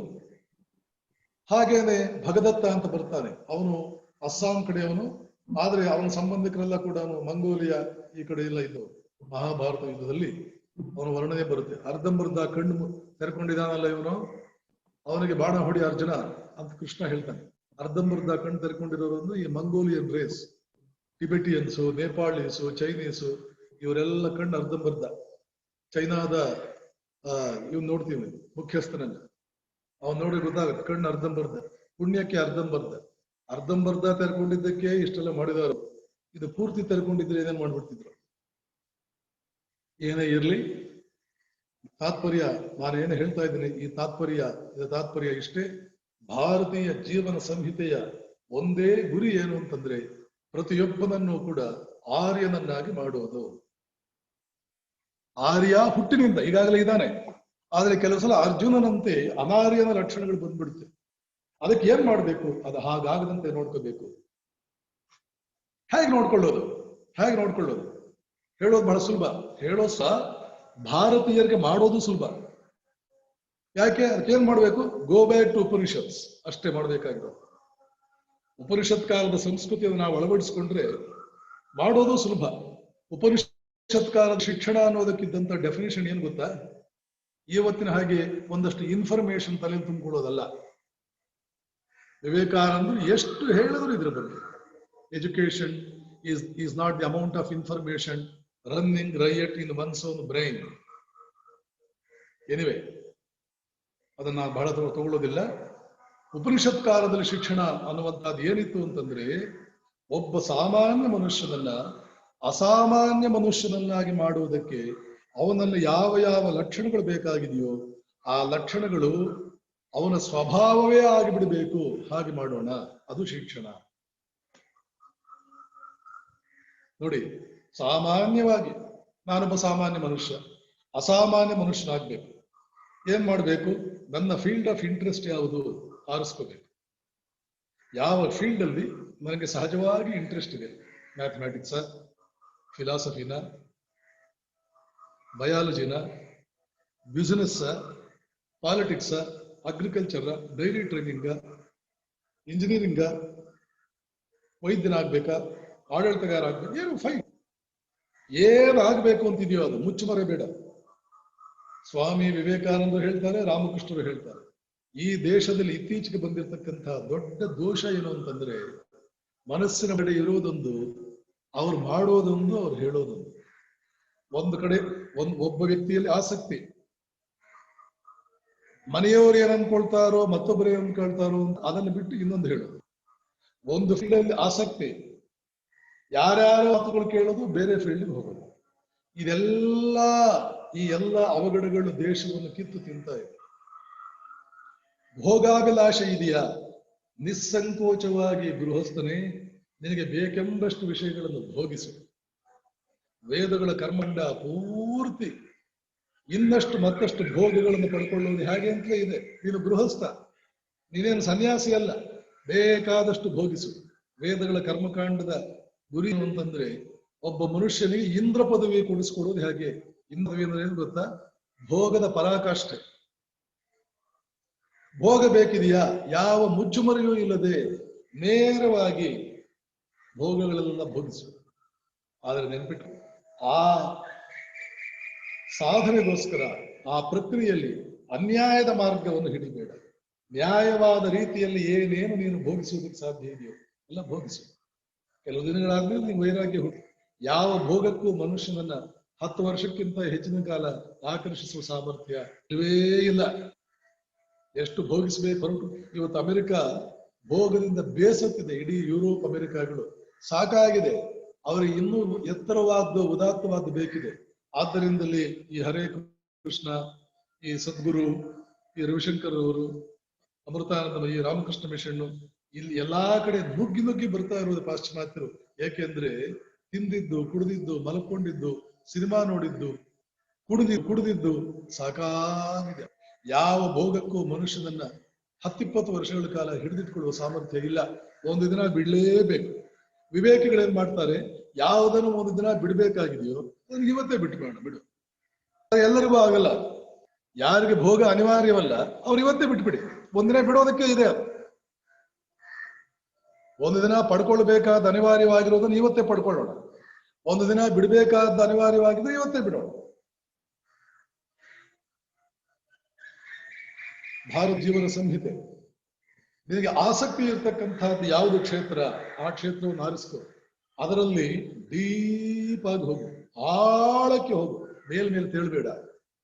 ವಿವೇಕಾನಂದ ಹೇಳ್ತಾರೆ, ಮೇಲೆ ತೇಲಿದ್ರೆ ಈ ಜಗತ್ತಿನಲ್ಲಿ ಎಂದಿಗೂ ಕೂಡ ನೀನು ಸುಖವಾಗಿರ್ಲಾರೆ, ಇನ್ನೊಬ್ಬರನ್ನು ಸುಖವಾಗಿಡ್ಲಾರೆ. ಯಾರು ತಮ್ಮ ಕ್ಷೇತ್ರದಲ್ಲಿ ಆಳಕ್ಕೆ ಹೋಗಿದಾರೋ ಅವರು ಮಾತ್ರ ತಮ್ಮನ್ನೂ ಸುಖವಾಗಿಟ್ಕೊಂಡಿದ್ದಾರೆ, ಬೇರೆಯವರನ್ನು ಸುಖವಾಗಿಟ್ಟಿದ್ದಾರೆ. ಪೂಜ್ಯಪಾದರಾದ ಸ್ವಾಮಿ ವಿವೇಕಾನಂದರು ಇದೆಲ್ಲ ನಮಗೆ ಮಾರ್ಗದರ್ಶನಗಳು ಕೊಟ್ಟಿದ್ದಾರೆ. ಸಾವಿರಾರು ವಾಕ್ಯಗಳ ಮೂಲಕ ಇಂತಹ ಮಾರ್ಗದರ್ಶನಗಳನ್ನು ಕೊಟ್ಟಿದ್ದಾರೆ, ಮಾರ್ಗ ತೋರಿಸಿದ್ದಾರೆ. ಆ ಮಾರ್ಗ ಇದು ನೋಡಪ್ಪ ಸರಿಯಾದ ಮಾರ್ಗ, ನಾವು ಹೋಗ್ಬೇಕು. ಹೀಗಾಗಿ ಶಿಕ್ಷಣದಲ್ಲಿ ಯಾವ ಯಾವ ಅಂಶಗಳಿರಬೇಕು ಅಂತಂದ್ರೆ, ಸಾಮಾನ್ಯನನ್ನ ಅಸಾಮಾನ್ಯನನ್ನಾಗಿಸುವುದಕ್ಕೆ ಯಾವ ಯಾವ ಲಕ್ಷಣಗಳು ಅವನಿಗೆ ಬೇಕೇ ಬೇಕಾಗಿದೆ. ಹಾರ್ಡ್ ವರ್ಕ್, ಇಚ್ಛಾಶಕ್ತಿ, ಪ್ರಚಂಡವಾದ ವಿಲ್ ಪವರ್. ಒಂದನ್ನು ಹಿಡಿದ ಅಂತಂದ್ರೆ ಗುರಿ ಮುಟ್ಟುವವರೆಗೆ ಪ್ರಾಣ ಹೋದರೂ ಕೂಡ ನಿಲ್ಲದೆ ಗುರಿ ಮುಟ್ಟುವಂತಹ ಒಂದು ದಾರ್ಷ್ಟ್ಯತೆ, ಇದು ಬೇಕೇ ಬೇಕು. ಯಾವುದೇ ಅಚೀವರ್ಗೆ, ಯಾವುದೇ ಸಾಧಕನಿಗೆ ಲೈಫ್ನಲ್ಲಿ ಗುರಿ ಮುಟ್ಟುವವರೆಗೆ ನಿಲ್ಲೋದಿಲ್ಲ ಅನ್ನುವಂಥ ಛಲ ಬೇಕೇ ಬೇಕು. ಅದನ್ನು ಅವನ ಸ್ವಭಾವವನ್ನಾಗಿ ಮಾಡಿ. ಇಷ್ಟು ಓದಬೇಕು ನೋಡು ಮಗು, ಇಷ್ಟು ಬರೀಬೇಕು ನೀನು, ಅಷ್ಟು ಓದುವವರೆಗೆ ಅಷ್ಟು ಬರೆಯುವವರೆಗೆ ನಿಮಗೆ ಊಟ ಹಾಕಲ್ಲ. ದೊಡ್ಡವರಿಗೆ ಹೇಳ್ಕೊಡ್ಬೇಕು. ಹಿಡಿದ ಕೆಲಸ ಮಾಡುವವರೆಗೂ ಕೂತು ಜಾಗದಿಂದ ಏಳಬಾರದು, ಹಿಡಿದ ಕೆಲಸ ಮುಗಿಯುವವರೆಗೆ ಕೂತು ಜಾಗದಿಂದ ಏಳಬಾರದು. ಇವತ್ತಿಷ್ಟು ಲೆಕ್ಕ ಮಾಡಬೇಕು, ಅಷ್ಟು ಮಾಡಿದ ಮೇಲೆನೆ ಹೇಳೋದು. ಅಷ್ಟು ಮುಗಿಸು, ಎಷ್ಟು ಖುಷಿ ಆಗುತ್ತೆ ಮನಸ್ಸಿಗೆ ನೋಡು. ಇಷ್ಟು ಓದಬೇಕು ಅಂತ ಅನ್ಕೋ, ಓದು ಮುಗಿಸು, ಎಷ್ಟು ಖುಷಿ ಆಗುತ್ತೆ ನೋಡು. ಇವತ್ತು ಯಾರಿಗಾದ್ರೂ ಒಬ್ರಿಗಾದ್ರೂ ಹೆಲ್ಪ್ ಮಾಡ್ಲೇಬೇಕು, ನಾನು ಒಬ್ರಿಗೆ ಹೆಲ್ಪ್ ಮಾಡಿ ಎಷ್ಟು ಖುಷಿ ಆಗುತ್ತೆ. ಇಷ್ಟು ಜಪ ಮಾಡಬೇಕು, ಜಪ ಮಾಡಿ ನೋಡು. ಇಷ್ಟು ಪಾರಾಯಣ ಮಾಡಬೇಕು, ಭಗವದ್ಗೀತೆ ಇಷ್ಟು ಸಲ ಓದ್ಬೇಕು, ಸಹಸ್ರನಾಮ ಇಷ್ಟು ಸಲ ಪಾರಾಯಣ ಮಾಡಬೇಕು, ಇಷ್ಟು ಗಂಟೆಗಳ ಭಜನೆ ಮಾಡಬೇಕು, ಅಷ್ಟು ಮಾಡಿ ನೋಡು, ಆಮೇಲೆ ಎಷ್ಟು ಖುಷಿ ನೋಡು. ಮನುಷ್ಯನೇ ಉದ್ಧಾರಕ್ಕೆ ಇಂಗ್ಲಿಷ್ ಬಹಳ ಚೆನ್ನಾಗಿ ಹೇಳ್ತಾರೆ, success is a matter of laws and not a matter of chance. ಯಶಸ್ಸು ಅನ್ನುವಂತಹದ್ದು ಕೆಲವು ನಿಯಮಗಳನ್ನು ಅವಲಂಬಿಸುತ್ತದೆ. ಹೇಗೋ ಬಂದ್ಬಿಡಲ್ಲ, matter of chance. By chance ಬಂತು ನೋಡ್ರಿ. ನಾನೇನು ಅನ್ಕೊಂಡೇ ಇರಲಿಲ್ಲ, ಅದೇನು ತಾನಾಗೆ ಬಂತು. ಬೈ ಚಾನ್ಸ್ ಅಂದ್ರೆ ತಾನಾಗೆ ಬರೋದು. ಸುಮ್ಮನೆ ಹಾಗೆ ಏನು ಪ್ಲಾನ್ ಮಾಡಿರ್ಲಿಲ್ಲ, ಹಾಗೆ ನಡೆದ್ಬಿಟ್ಟು. ಪ್ಲಾನ್ ಮಾಡಿರ್ಲಿಲ್ಲ, ಯಶಸ್ಸು ಬಂದ್ಬಿಡ್ತು. ಇಲ್ಲ, ಪ್ಲಾನ್ ಮಾಡಿ you have to work out your success. Plan ಮಾಡಿ ವರ್ಕೌಟ್ ಮಾಡಲಿಲ್ಲ ಅಂದ್ರೆ ಯಾರೂ ಜೀವನ ಯಶಸ್ಸನ್ನು ಪಡ್ಕೊಳ್ಳೋದಿಲ್ಲ. Success is a matter of laws. Extraordinary man ಆಗ್ಬೇಕಂತಂದ್ರೆ ಯಾವುದಾದ್ರೂ ಒಂದು ಫೀಲ್ಡ್ ಅಲ್ಲಿ ಸಕ್ಸಸ್ಫುಲ್ ಮ್ಯಾನ್ ಆಗ್ಬೇಕು. ಕೀರ್ತಿ ಶರೀರವನ್ನು ತರುವಂತಹದ್ದು, ಇದು ಚಿರಂಜೀವಿತ್ವ. ಇದು ಭಾರತೀಯ ಜೀವನ ಸಂಹಿತೆಯಲ್ಲಿ ಪ್ರತಿಯೊಂದು ಮಗು ಆಗ್ಬೇಕು ಅಂತ ನಾವು ಬಯಸುವುದು ಅದನ್ನ. ಆದ್ದರಿಂದ ದೊಡ್ಡವರಿಗೆ ನಮಸ್ಕಾರ ಮಾಡಿದಾಗ ಏನ್ ಹೇಳ್ತಾರೆ, ಚಿರಂಜೀವಿಯಾಗು, ಶತಮಾನಂ ಭವತಿ. ಯಾವ ದೊಡ್ಡವರಿಗೆ ನೀವು ನಮಸ್ಕಾರ ಮಾಡಿ ಅವ್ರ ಆಶೀರ್ವಾದ ಮಾಡೋದು, ಶತಮಾನಂ ಭವತಿ ಶತಾಯು ಪುರುಷ ಶತೇಂದ್ರಿಯ ಆಯುಷ್ಯೇವೇಂದ್ರಿಯೇ ಪ್ರತಿಷ್ಠದು ದೀರ್ಘಾಯುಷ್ಮಾನ್ ಭವ ಸಮಸ್ತ ಸನ್ಮಂಗಳಾನಿ ಭವಂತು. ಹೀಗೇನೆ ಆಶೀರ್ವಾದ ಮಾಡೋದು. ದೀರ್ಘಾಯುಷ್ಮಾನ್ ಅಂದ್ರೆ ಚಿರಂಜೀವಿ ಅಂತ, ಕೀರ್ತಿ ಶರೀರ ಬರ್ಲಿ ನಿನಗೆ ಅಂತ, ಯಶಸ್ವಿ ವ್ಯಕ್ತಿಯಾಗು ಅಂತ, ಯಶಸ್ಸಿಗೆ ಬೇಕಾದಂತಹ ಎಲ್ಲ ಗುಣಲಕ್ಷಣಗಳು ನಿನ್ನ ಸ್ವಭಾವವೇ ಆಗಲಿ. ಇದಕ್ಕೆ ಶಿಕ್ಷಣ ಪದ್ಧತಿ, ಶಿಕ್ಷಕ ಎಷ್ಟರ ಮಟ್ಟಿಗೆ ಕಾರಣೀಭೂತನಾಗ್ತಾನೋ 10 ಪಟ್ಟು ಆ ಮಗು ಬೆಳೆಯುವ ಮನೆಯ ವಾತಾವರಣ ಕಾರಣವಾಗುತ್ತದೆ. ಅಂಥ ವಾತಾವರಣ ಎಲ್ಲಿದೆಯೋ ಅವನು ಸದ್ಗೃಹಸ್ಥ ಅಂತ ಹೇಳಿ ಇವತ್ತಿನ ಉಪನ್ಯಾಸವನ್ನು ಭಗವಾನ್ ಶ್ರೀರಾಮಕೃಷ್ಣರ ಪವಿತ್ರ ಚರಣಗಳಲ್ಲಿ ಸಮರ್ಪಣೆ ಮಾಡ್ತೇನೆ. ಇಂಥ ಸದ್ಗೃಹಸ್ಥರಾಗಬೇಕಾದ್ರೆ, ಅಥವಾ ಇನ್ನೂ ಕೂಡ ಸದ್ಗೃಹಸ್ಥ ಹೇಗೆ ಬದುಕ್ತಾನೆ ಅನ್ನುವಂತಹ ಕೆಲವು ಲಕ್ಷಣಗಳು ಮತ್ತು ಈ ಸದ್ಗೃಹಸ್ಥರಾಗೋದು ಹೇಗೆ ಗೃಹಸ್ಥರ ಕರ್ತವ್ಯಗಳನ್ನು ಪಾಲನೆ ಮಾಡಿದ್ರೇನೆ ಗೃಹಸ್ಥನಾಗೋದು.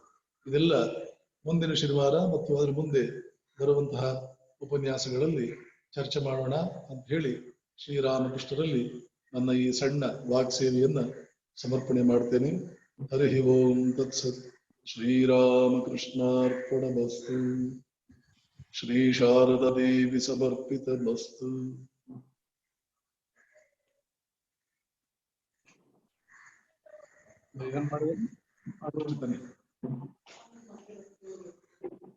ಸ್ವಾಮೀಜಿ ಕೇಳ್ತದನ್ರಿ ನಮ್ಗೆ?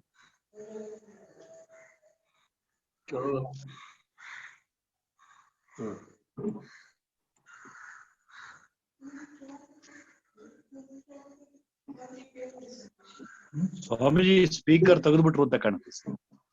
ಹಾ, ಸ್ವಾಮೀಜಿ ಸ್ಪೀಕರ್ ತೆಗೆದ್ಬಿಟ್ರು ಅಂತ ಕಾಣುತ್ತೆ. ಸ್ಪೀಕರ್ ತೆಗೆದೆ. ಕೇಳ್ತಾ ಇದೆ ಸ್ಪೀಕರ್ ಹಾಕಿಲ್ಲ. ಪ್ರೊಫೆಸರ್ ಮಾತಾಡ್ರಿ ಈಗ.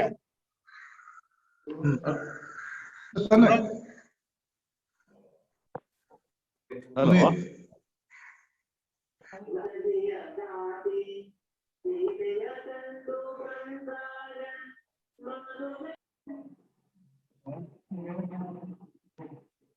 ಶಿವರಾಜ್ ಅವರ ಮಾತಾಡ್ರಿ.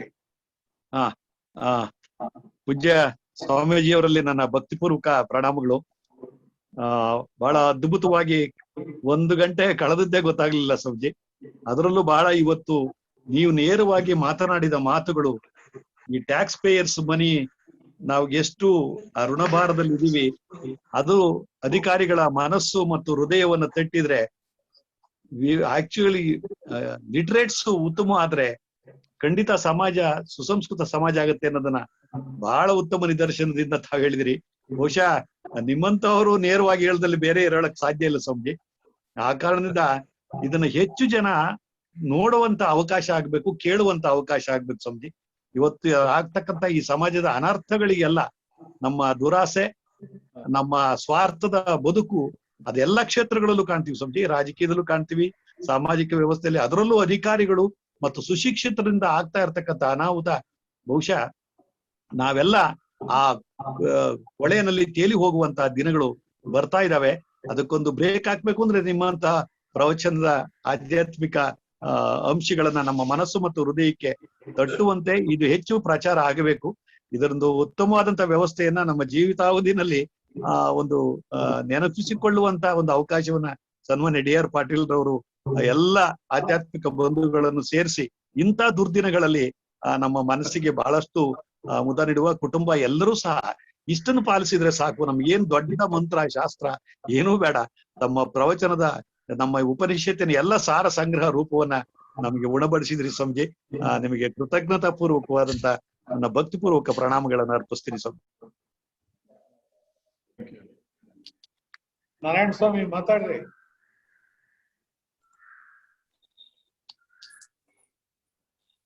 ನಮಸ್ಕಾರ ಸ್ವಾಮೀಜಿ ಅವರಿಗೆ. ನಮ್ಮ ವಿಚಾರಪೂರಿತವಾದಂತಹ ಮಾತುಗಳ ಬಹಳ ಅರ್ಥಪೂರ್ಣವಾಗಿದ್ದಂಥದ್ದಿತ್ತು. ಸಂಸ್ಕಾರ ಯಾವ ರೀತಿ ಇರಬೇಕು, ಗೃಹಸ್ಥಾಶ್ರಮದಲ್ಲಿ ಯಾವ ರೀತಿ ಕಿರಿಯರಾಗಿ ಜವಾಬ್ದಾರಿಯನ್ನು ಹೊತ್ತು ಕೆಲಸ ಮಾಡ್ಬೇಕು ಅನ್ನುವಂಥದ್ರ ಬಗ್ಗೆ ಮಾತಾಡಿದ್ದೀರಿ. ಒಟ್ಟಾರೆಗೆ ನಮ್ಮ ಸನಾತನ ಧರ್ಮದ ಇತಿಹಾಸದ ಬಗ್ಗೆ ಪ್ರಸ್ತಾಪ ಮಾಡಿದ್ದೀರಿ. ಸಮಾಜ ಯಾವ ರೀತಿ ಇರಬೇಕು, ಜವಾಬ್ದಾರಿ ಹೊತ್ತು ನಮ್ಮ ಬೇರೆ ಬೇರೆ ವೃತ್ತಿಗಳಲ್ಲಿ ನಾವು ಪ್ರಾಮಾಣಿಕವಾಗಿ ಕೆಲಸ ಮಾಡಬೇಕು ಅನ್ನುವಂಥ ವಿಚಾರವನ್ನು ಕೂಡ ತಾವು ತಿಳಿಸಿದ್ದೀರಿ. ಪೂಜ್ಯರಾದಂತ ತಮಗೆ ನನ್ನ ವಂದನೆಗಳನ್ನು ಅರ್ಪಿಸ್ತೇನೆ. ಸತೀಶ್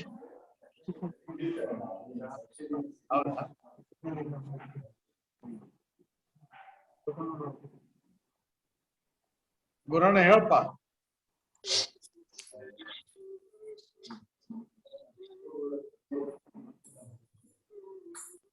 ಸರ್ ಹೇಳ್ರಿ. ಕೇಳ್ತಾ ಇದೆಯಾ ಸರ್? ಕೇಳಿಸ್ತಾ ಇದೆ, ಹೇಳಿ. ಇವರು ಸ್ವಾಮೀಜಿಯವರು ಇಲ್ಲಿವರೆಗೆ ಬಹಳ ಅರ್ಥಪೂರ್ಣವಾಗಿ ಗೃಹಸ್ಥರ ಕರ್ತವ್ಯಗಳ ಬಗ್ಗೆ ಚೆನ್ನಾಗಿ ಉಪನಿಷತ್ತುಗಳನ್ನ ಇಟ್ಕೊಂಡು ಒಳ್ಳೆ ಚೆನ್ನಾಗಿ ನಮಗೆಲ್ಲ ಉಪದೇಶ ಮಾಡ್ಯಾರ. ಅವರಿಗೆ ಭಕ್ತಿಪೂರ್ವಕ ಪ್ರಣಾಮಗಳನ್ನ ಸಲ್ಲಿಸ್ತೀನಿ. ಒಂದು ವಿಷಯ ಇದನ್ನ ಸಿಂಗಾಪುರದಲ್ಲಿರುವಂತ ನಮ್ಮ ಹುಡುಗ, ಕೆನಡಾದಲ್ಲಿರುವಂತ ನನ್ನ ಮಗಳು ಇಬ್ರು ಕೂಡಿ ಅವರು ಸಹಿತ ಚಾಟ್ ನಲ್ಲಿ ತಮ್ಮ ಹಾಕ್ಯಾರ. ಇದು ದೇಶ ವಿದೇಶಗಳಲ್ಲಿ ತಮ್ಮ ಈ ಒಂದು ಕಾರ್ಯಕ್ರಮ ನೆಲಿನ ಮೇಲೆ ಆಗ್ಲಿ ಅಂತ ಹೇಳಿ ನನಗೆ ಫೋನ್ ಮಾಡಿ ಸಹಿತ ಬಹಳ ಮಂದಿ ತಿಳಿಸ್ಯಾರ. ಅದನ್ನ ಏನ್ ಹೇಳಿದ್ರಿ, ನೆಕ್ಸ್ಟ್ ಸ್ಯಾಟರ್ಡೆ ಮತ್ತು ಸಂಡೇ 2 ದಿನ ಈ ಇಂಥ ಕಾರ್ಯಕ್ರಮಗಳನ್ನ, ಆಧ್ಯಾತ್ಮಿಕ ಕಾರ್ಯಕ್ರಮಗಳನ್ನ ಮಾಡಬೇಕು. ಅದರಿಂದ ಯುವಕರಿಗೆ ಒಂದು ಪ್ರೇರಣೆ ಸಿಗ್ತದೆ ಅಂತ ಹೇಳಿ ನಾನು ಭಾವನೆಯನ್ನ ವ್ಯಕ್ತಪಡಿಸಿ ಭಕ್ತಿಪೂರ್ವಕವಾಗಿ ಸ್ವಾಮೀಜಿಯವರಲ್ಲಿ ಪ್ರಣಾಮಗಳನ್ನ ಸಲ್ಲಿಸಿ ಥ್ಯಾಂಕ್ ಯು ಗುರು. ಹೇಳ್ರಿ ಮುಕುಂದ. ನಮಸ್ಕಾರ ಸ್ವಾಮೀಜಿ. ಸ್ವಾಮೀಜಿಯವರನ್ನ ನಾನು ಹುಬ್ಬಳ್ಳಿಗೆ ಒಂದು ಕಾರ್ಯಕ್ರಮ ತಗೊಂಡೋಗಿದ್ದೆ. ಅವಾಗ ವಿದ್ಯಾರ್ಥಿಗಳು ಸ್ವಾಮೀಜಿ ಪ್ರಶ್ನೆ ಕೇಳಿದ್ರು, ಮನುಷ್ಯ ಉದ್ಧಾರ ಆಗ್ಬೇಕಾದ್ರೆ ಏನ್ ಮಾಡಕ್ ಸ್ವಾಮೀಜಿ ಅಂತ. ಅವಾಗ ಸ್ವಾಮೀಜಿ ಅಗದಿ ಶಾರ್ಟ್ ಆಗಿ ಉತ್ತರ ಕೊಟ್ರು. ಒಂದು ಉದಾತ್ತ ಧ್ಯೇಯ ಇರಬೇಕು, ಆ ಉದಾತ್ತ ಧ್ಯೇಯಕ್ಕೆ ಒಳ್ಳೆಯ ಮಾರ್ಗ ಇರ್ಬೇಕಂತ. ಇದು ಯಾರಿದ್ರೆ ಉದ್ಧಾರ ಬೇಕಾದಾಗ ಆಗ್ತದೆ ಅಂತ ಹೇಳಿದ್ರು. ಇವತ್ತಿನ ದಿವಸ ಸ್ವಾಮೀಜಿ ಅವ್ರು ಏನ್ ಹೇಳಿದ ಅದೆಲ್ಲ ಅದೇ ಮಾರ್ಗದಲ್ಲಿ ಭಾರತದಿಂದ ಭಾರತಕ್ಕೆ ನಾವೆಲ್ಲ ಮುಂದೆ ಸಾಗಲಿಕ್ಕೆ ಬೇಕಾದಂತ ಒಂದು ಅವರಿಚಾದಂತ ಒಂದು ಅದ್ಭುತ ಒಂದು ಸಾರವನ್ನ ಸ್ವಾಮೀಜಿ ನಮ್ಗೆ ಹೇಳಿದ್ರು. ನಾವೆಲ್ಲ ಕೇಳಿ ನಮ್ಮ ದಾರಿಯನ್ನ ಸುಗಮಗೊಳಿಸಿಕೊಂಡು ಒಳ್ಳೆ ಗೃಹಸ್ಥಾಲಿಗೆ ಪ್ರಯತ್ನ ಮಾಡೋಣ ಅಂತ ಹೇಳಿ ಈ ಒಂದು ಕಾರ್ಯಕ್ರಮ ನಡೆಸಿಕೊಡೋದಕ್ಕೆ ತಮ್ಮೆಲ್ಲರಿಗೂ ಧನ್ಯವಾದ ಅರ್ಪಿಸಿ ನನ್ನ ಮಾತುಗಳನ್ನು ಮುಗಿಸ್ತೀನಿ. ನಮಸ್ಕಾರ. ಸ್ವಾಮೀಜಿ ನಮ್ಮ ಇವೋ ಅವ್ರ ಕ್ಲಾಸ್ಮೇಟ್ ಒಬ್ರು ಅಮೆರಿಕದಾಗ ಇದಾರ. ಅವರು ನಿಮ್ಮನ್ನ ಧಾರವಾಡದೊಳಗ 92, 93 ನಿಮ್ ಭಾಷಣ ಅವೆಲ್ಲ ಕೇಳಿದಾರಂತ. ಅದಕ್ಕೆ ಅವ್ರು ಒಂದು ಮೆಸೇಜ್ ಕಳ್ಸಾರ. Swami Nirpananda Swamiji is a highly prolific orator. He was the first head of Dharwad Ramakrishna Vivekananda Ashrama, started in 92-93. Had the privilege of listening to him a couple of times. I will try to join and recommend you all to join. ಅಂತ ಅಮೆರಿಕದಿಂದ ಕಳಿಸಂದ್ರೆ message. ಅವ್ರ ಹೆಸರು ಇದ್ರಾಗ ಬಂದಿಲ್ಲ ನಮ್ಮ ಮೆಸೇಜ್ನಾಗ. ನಮ್ಮ ಇವ ಅವ್ರ classmate ಅವ. ಓಕೆ, ಡಾಕ್ಟರ್ ಜನಿಗೆ ಅವ್ರ ಕ್ಲಾಸ್ಮೇಟ್. ಸರಿ, ಅಂದ್ರ ಅಮೆರಿಕದವರು ಸಹಿತ ಜಾಯಿನ್ ಆಗಿ ನಿಮ್ಮ ಭಾಷಣ ಕೇಳ್ತಾರ. ಆಗ್ಲಿ ಆಗ್ಲಿ. ಸ್ವಾಮೀಜಿ ಖುಷಿ ಆತ. ಆದ್ರೆ ನಮ್ಮ ಕರ್ತವ್ಯ ಗೃಹಸ್ಥರು ನಮ್ಮ ಕರ್ತವ್ಯಗಳನ್ನ ನಾವ್ ಹೇಗ್ ಮಾಡ್ಬೇಕು ಅನ್ನೋದ್ರ ಬಗ್ಗೆ ನಮಗ್ ಮಾರ್ಗದರ್ಶನ ಬೇಕು. ಮುಂದೆ ಉಪನ್ಯಾಸಗಳು ಹೇಳ್ತೀನಿ. ಅದನ್ನ ಹೇಳ್ಬೇಕು. ಮತ್ ಶನಿವಾರಕ್ಕೊಮ್ಮೆ ಅಂದ್ರ ಹೆಂಗ್ ಸ್ವಾಮೀಜಿ? ಈಗ ಈ ಲಾಕ್ಡೌನ್ ನಾಗ ದಿವಸ ಖಾಲಿ ಇರ್ತೀವಿ ನಾವು. ನೀವು ಇಲ್ಲ, ಲಾಕ್ಡೌನ್ ನಾಗ ಖಾಲಿ ಇರ್ತೀವಿ. ಸ್ವಲ್ಪ ಒಂದು ವಾರದ ಒಂದ್ ಕಾರ್ಯಕ್ರಮ ಕೊಡ್ರಿ ಸ್ವಾಮೀಜಿ. ವಾರಕ್ಕೊಂದು ಕಾರ್ಯಕ್ರಮ ಇದ್ದೇ ಇದೆ. ಅಲ್ಲ, ಒಂದ್ ವಾರ ಕಂಟಿನ್ಯೂಸ್ ಆಗಿ ಗೀತಾ ಸಪ್ತಾಹ ಮಾಡ್ರಿ.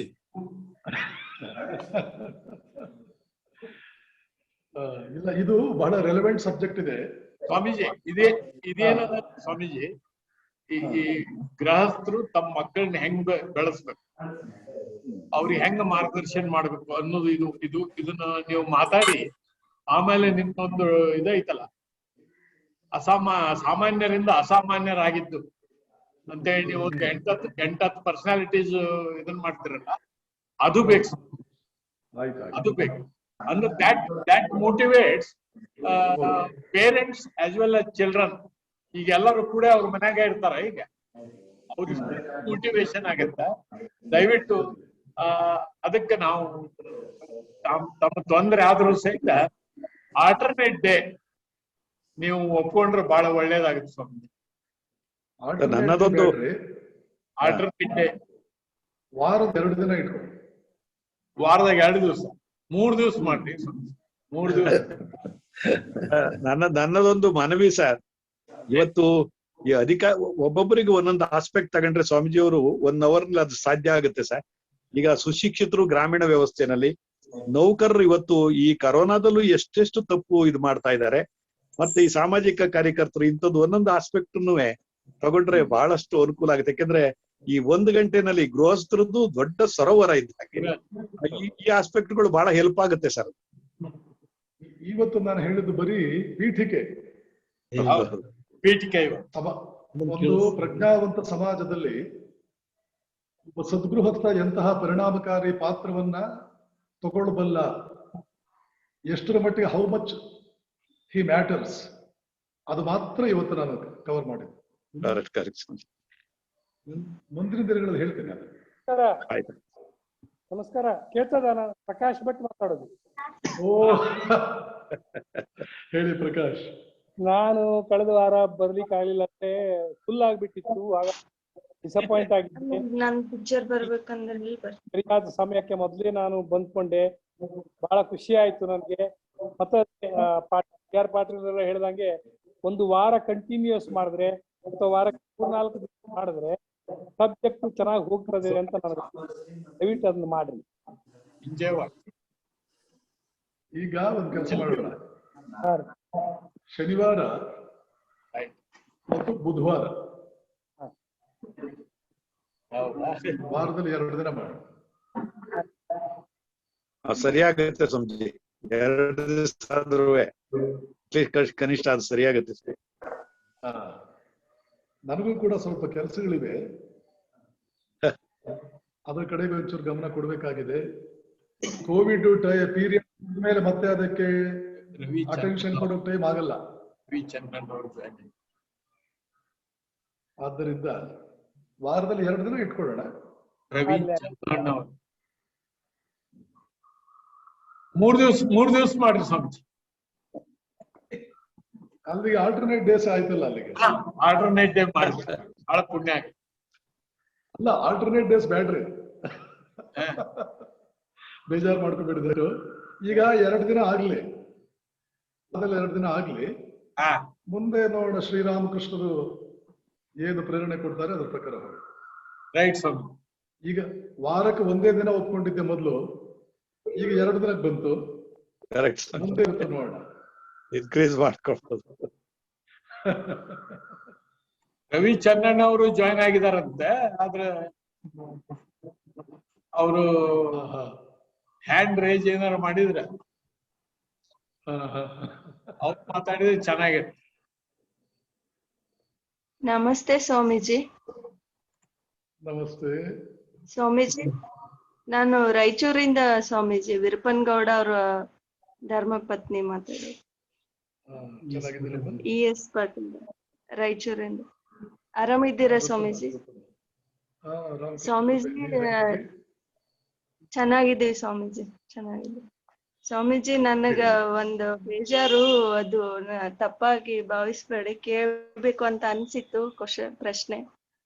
ದೇವ್ರು ಎಲ್ಲಾನು ಕೊಟ್ಟ ನಮ್ಗೆ, ಆದ್ರೆ ಮನುಷ್ಯನಿಗೆ ಬುದ್ಧಿ, ವಿವೇಚನೆ ಶಕ್ತಿ ಎಲ್ಲ ಕೊಟ್ಟ. ಆದ್ರೆ ಅದ್ರ ಜೊತೆಗೆ ಅದು ಒಳ್ಳೆತನ ಅನ್ನೋದು, ಒಳ್ಳೆ ಬುದ್ಧಿ, ಒಳ್ಳೆ ಮನ್ಸು, ಒಳ್ಳೆ ಗುಣ ಅಂತ ಕೊಟ್ಟಿದ್ರೆ ಇವತ್ತು ಇಷ್ಟೊಂದು ಯಾವ್ದು ಸಮಾಜ ಕೆಡ್ತಿರ್ಲಿಲ್ಲ ಅನ್ನೋದು ನನ್ ಮನ್ಸಲ್ಲಿ ತುಂಬಾ ಇದೊಂದು.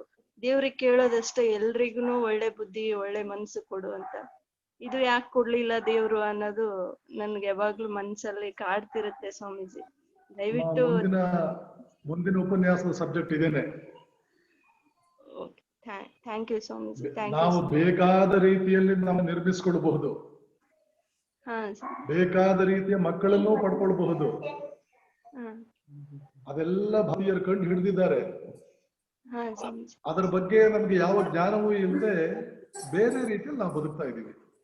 ಆದ್ರಿಂದ ಇದೆಲ್ಲ ಹೌದು. ಮಗನ ಹೆಸರು ವಿವೇಕಾನಂದ ಅಂತ ಇಟ್ಟಿದೀವಿ ಸ್ವಾಮೀಜಿ. ಬಂದಿದ್ವಿ, ನಿಮ್ಮನ್ನ ಭೇಟಿ ಆಗ್ತೀವಿ ರಾಯಚೂರಿಗೆ ಬಂದಾಗ. ಚೆನ್ನಾಗಿ ನೆನಪಿದ್ಯಮ್ಮ, ಚೆನ್ನಾಗಿ. ಥ್ಯಾಂಕ್ಸ್ ಸ್ವಾಮೀಜಿ. ತುಂಬಾ ಆಧ್ಯಾತ್ಮಿಕದ ಬಗ್ಗೆ ನಿಮ್ಮನ್ನ ಮೀಟ್ ಆಗ್ಬೇಕು, ಏನು ಕೇಳ್ಬೇಕು ಅಂತ ತುಂಬಾ ಆಸೆ, ಆದ್ರೆ ಬರಕ ಆಗಿಲ್ಲ, ಕೇಳಕ್ ಆಗಿಲ್ಲ. ಇತ್ತೀಚೆಗೆ ಬರ್ಲಿಲ್ಲ, ಬರ್ತೀನಿ, ಬಂದಾಗ ಭೇಟಿ.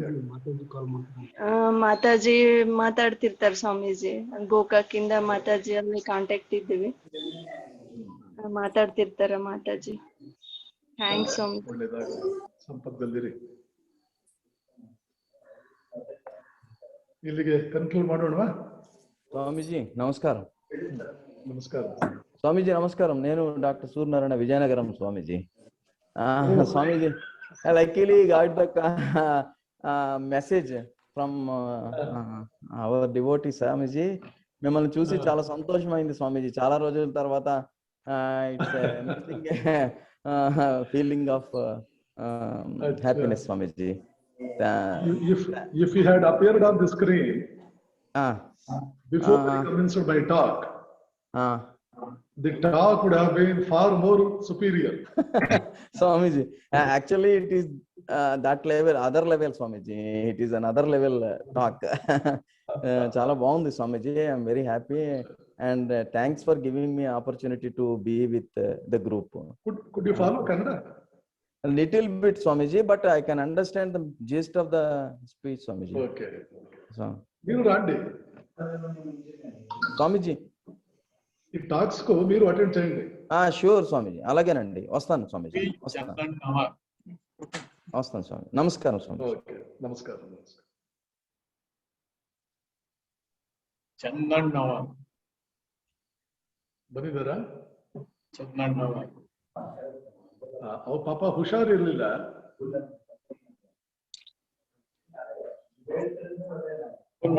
ಕನೆಕ್ಟ್ ಮಾಡಕ್ ಆಗವಲ್ದು. ನೆಕ್ಸ್ಟ್ ಟೈಮ್ ಮಾಡ್ತೀವ್ರಿ. ಓಕೆ, ಮಾತಾಡಿ ಸಾಕಿ. ಕನ್ಕ್ಲೂಡ್ ಮಾಡೋಣ. ಕನ್ಕ್ಲೂಡ್ ಮಾಡ್ಬಿಡು ಸ್ವಾಮೀಜಿ. ನೆಕ್ಸ್ಟ್ ಹಂಗಾರೆ ಎಂದ ತಮ್ದು? ಬುಧವಾರ. ಸರ್, ಮತ್ತೊಂದು ಮನವಿ ಸರ್ ಸ್ವಾಮೀಜಿ, ಒಂದು ತಮ್ಮಲ್ಲಿ ಮನವಿ ಸ್ವಾಮೀಜಿ. ಪ್ರವಚನ ಪ್ರಾರಂಭಕ್ಕೆ ಮುಂಚೆ ಒಂದು ಒಳ್ಳೆಯ ಭಜನೆ ಒಂದು 3 ನಿಮಿಷ ಮಾಡಿದ್ರೆ ಬಹಳ ಎಫೆಕ್ಟಿವ್ ಆಗಿರುತ್ತೆ. ವ್ಯವಸ್ಥೆ ಮಾಡೋಣ್ರಿ ಅದನ್ನ ಬೇರೆಯವ್ರಿಗೆ. ಹೌದು ಸರ್, ದಯಮಾಡಿ ಬೇರೆ ಆದ್ಮೇಲೆ ಸ್ವಾಮೀಜಿ ಅವ್ರ ಪ್ರವಚನ ಆಗುವಂಗ ಪ್ಲಾನ್ ಮಾಡೋಣ. ಇನ್ನೊಂದು ಜೋಡಿಸೋಣ ಅದಕ್ಕೆ. Thank you sir, thank you. ಆಗ್ಲಿ, ಎಲ್ಲರಿಗೂ ಒಳ್ಳೇದಾಗ್ಲಿ. ಬುಧವಾರ ಸಿಗೋಣ. Thank you. ಬುಧವಾರ ಸೇರೋಣ. ಆಮೇಲೆ ಎಲ್ಲಾ ಸ್ನೇಹಿತರಿಗೂ ಮಂಗಳವಾರ ದಿವಸ ಸ್ವಾಮಿ ನಿತ್ಯಸ್ಥಾನಂದ್ರು, ಬೆಂಗಳೂರು ರಾಮಕೃಷ್ಣ ಆಶ್ರಮದ ಅಧ್ಯಕ್ಷರು, ಅವರು ಸೇವೆಯೇ ಸರ್ವಸ್ವ ಅನ್ನುವಂತ ವಿಷಯದ ಮೇಲೆ ಮಾತಾಡ್ತಾರೆ ಮಂಗಳವಾರ. ಸ್ವಾಮೀಜಿ ಬುಧವಾರ ನೋಡು. ಸೋಮವಾರ ಯಾರನ್ನಾರ ಒಬ್ಬರನ್ನ ಜೋಡ್ಸಕ್ಕಾದ್ರೆ ನೋಡ್ತೀನಿ. ತಾವೆಲ್ಲ ಒಪ್ಪೋದಿದ್ರೆ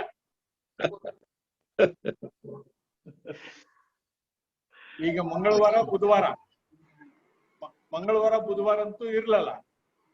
ಇರ್ಬೋದು ಸರ್. ಸರಿ, ಖಂಡಿತ ಸರ್, ಖಂಡಿತ. ರೈಟ್. ನಮಸ್ಕಾರ. Thank you sir. Thank you sir. Ravi ಅವರಿಗೆ ಏನ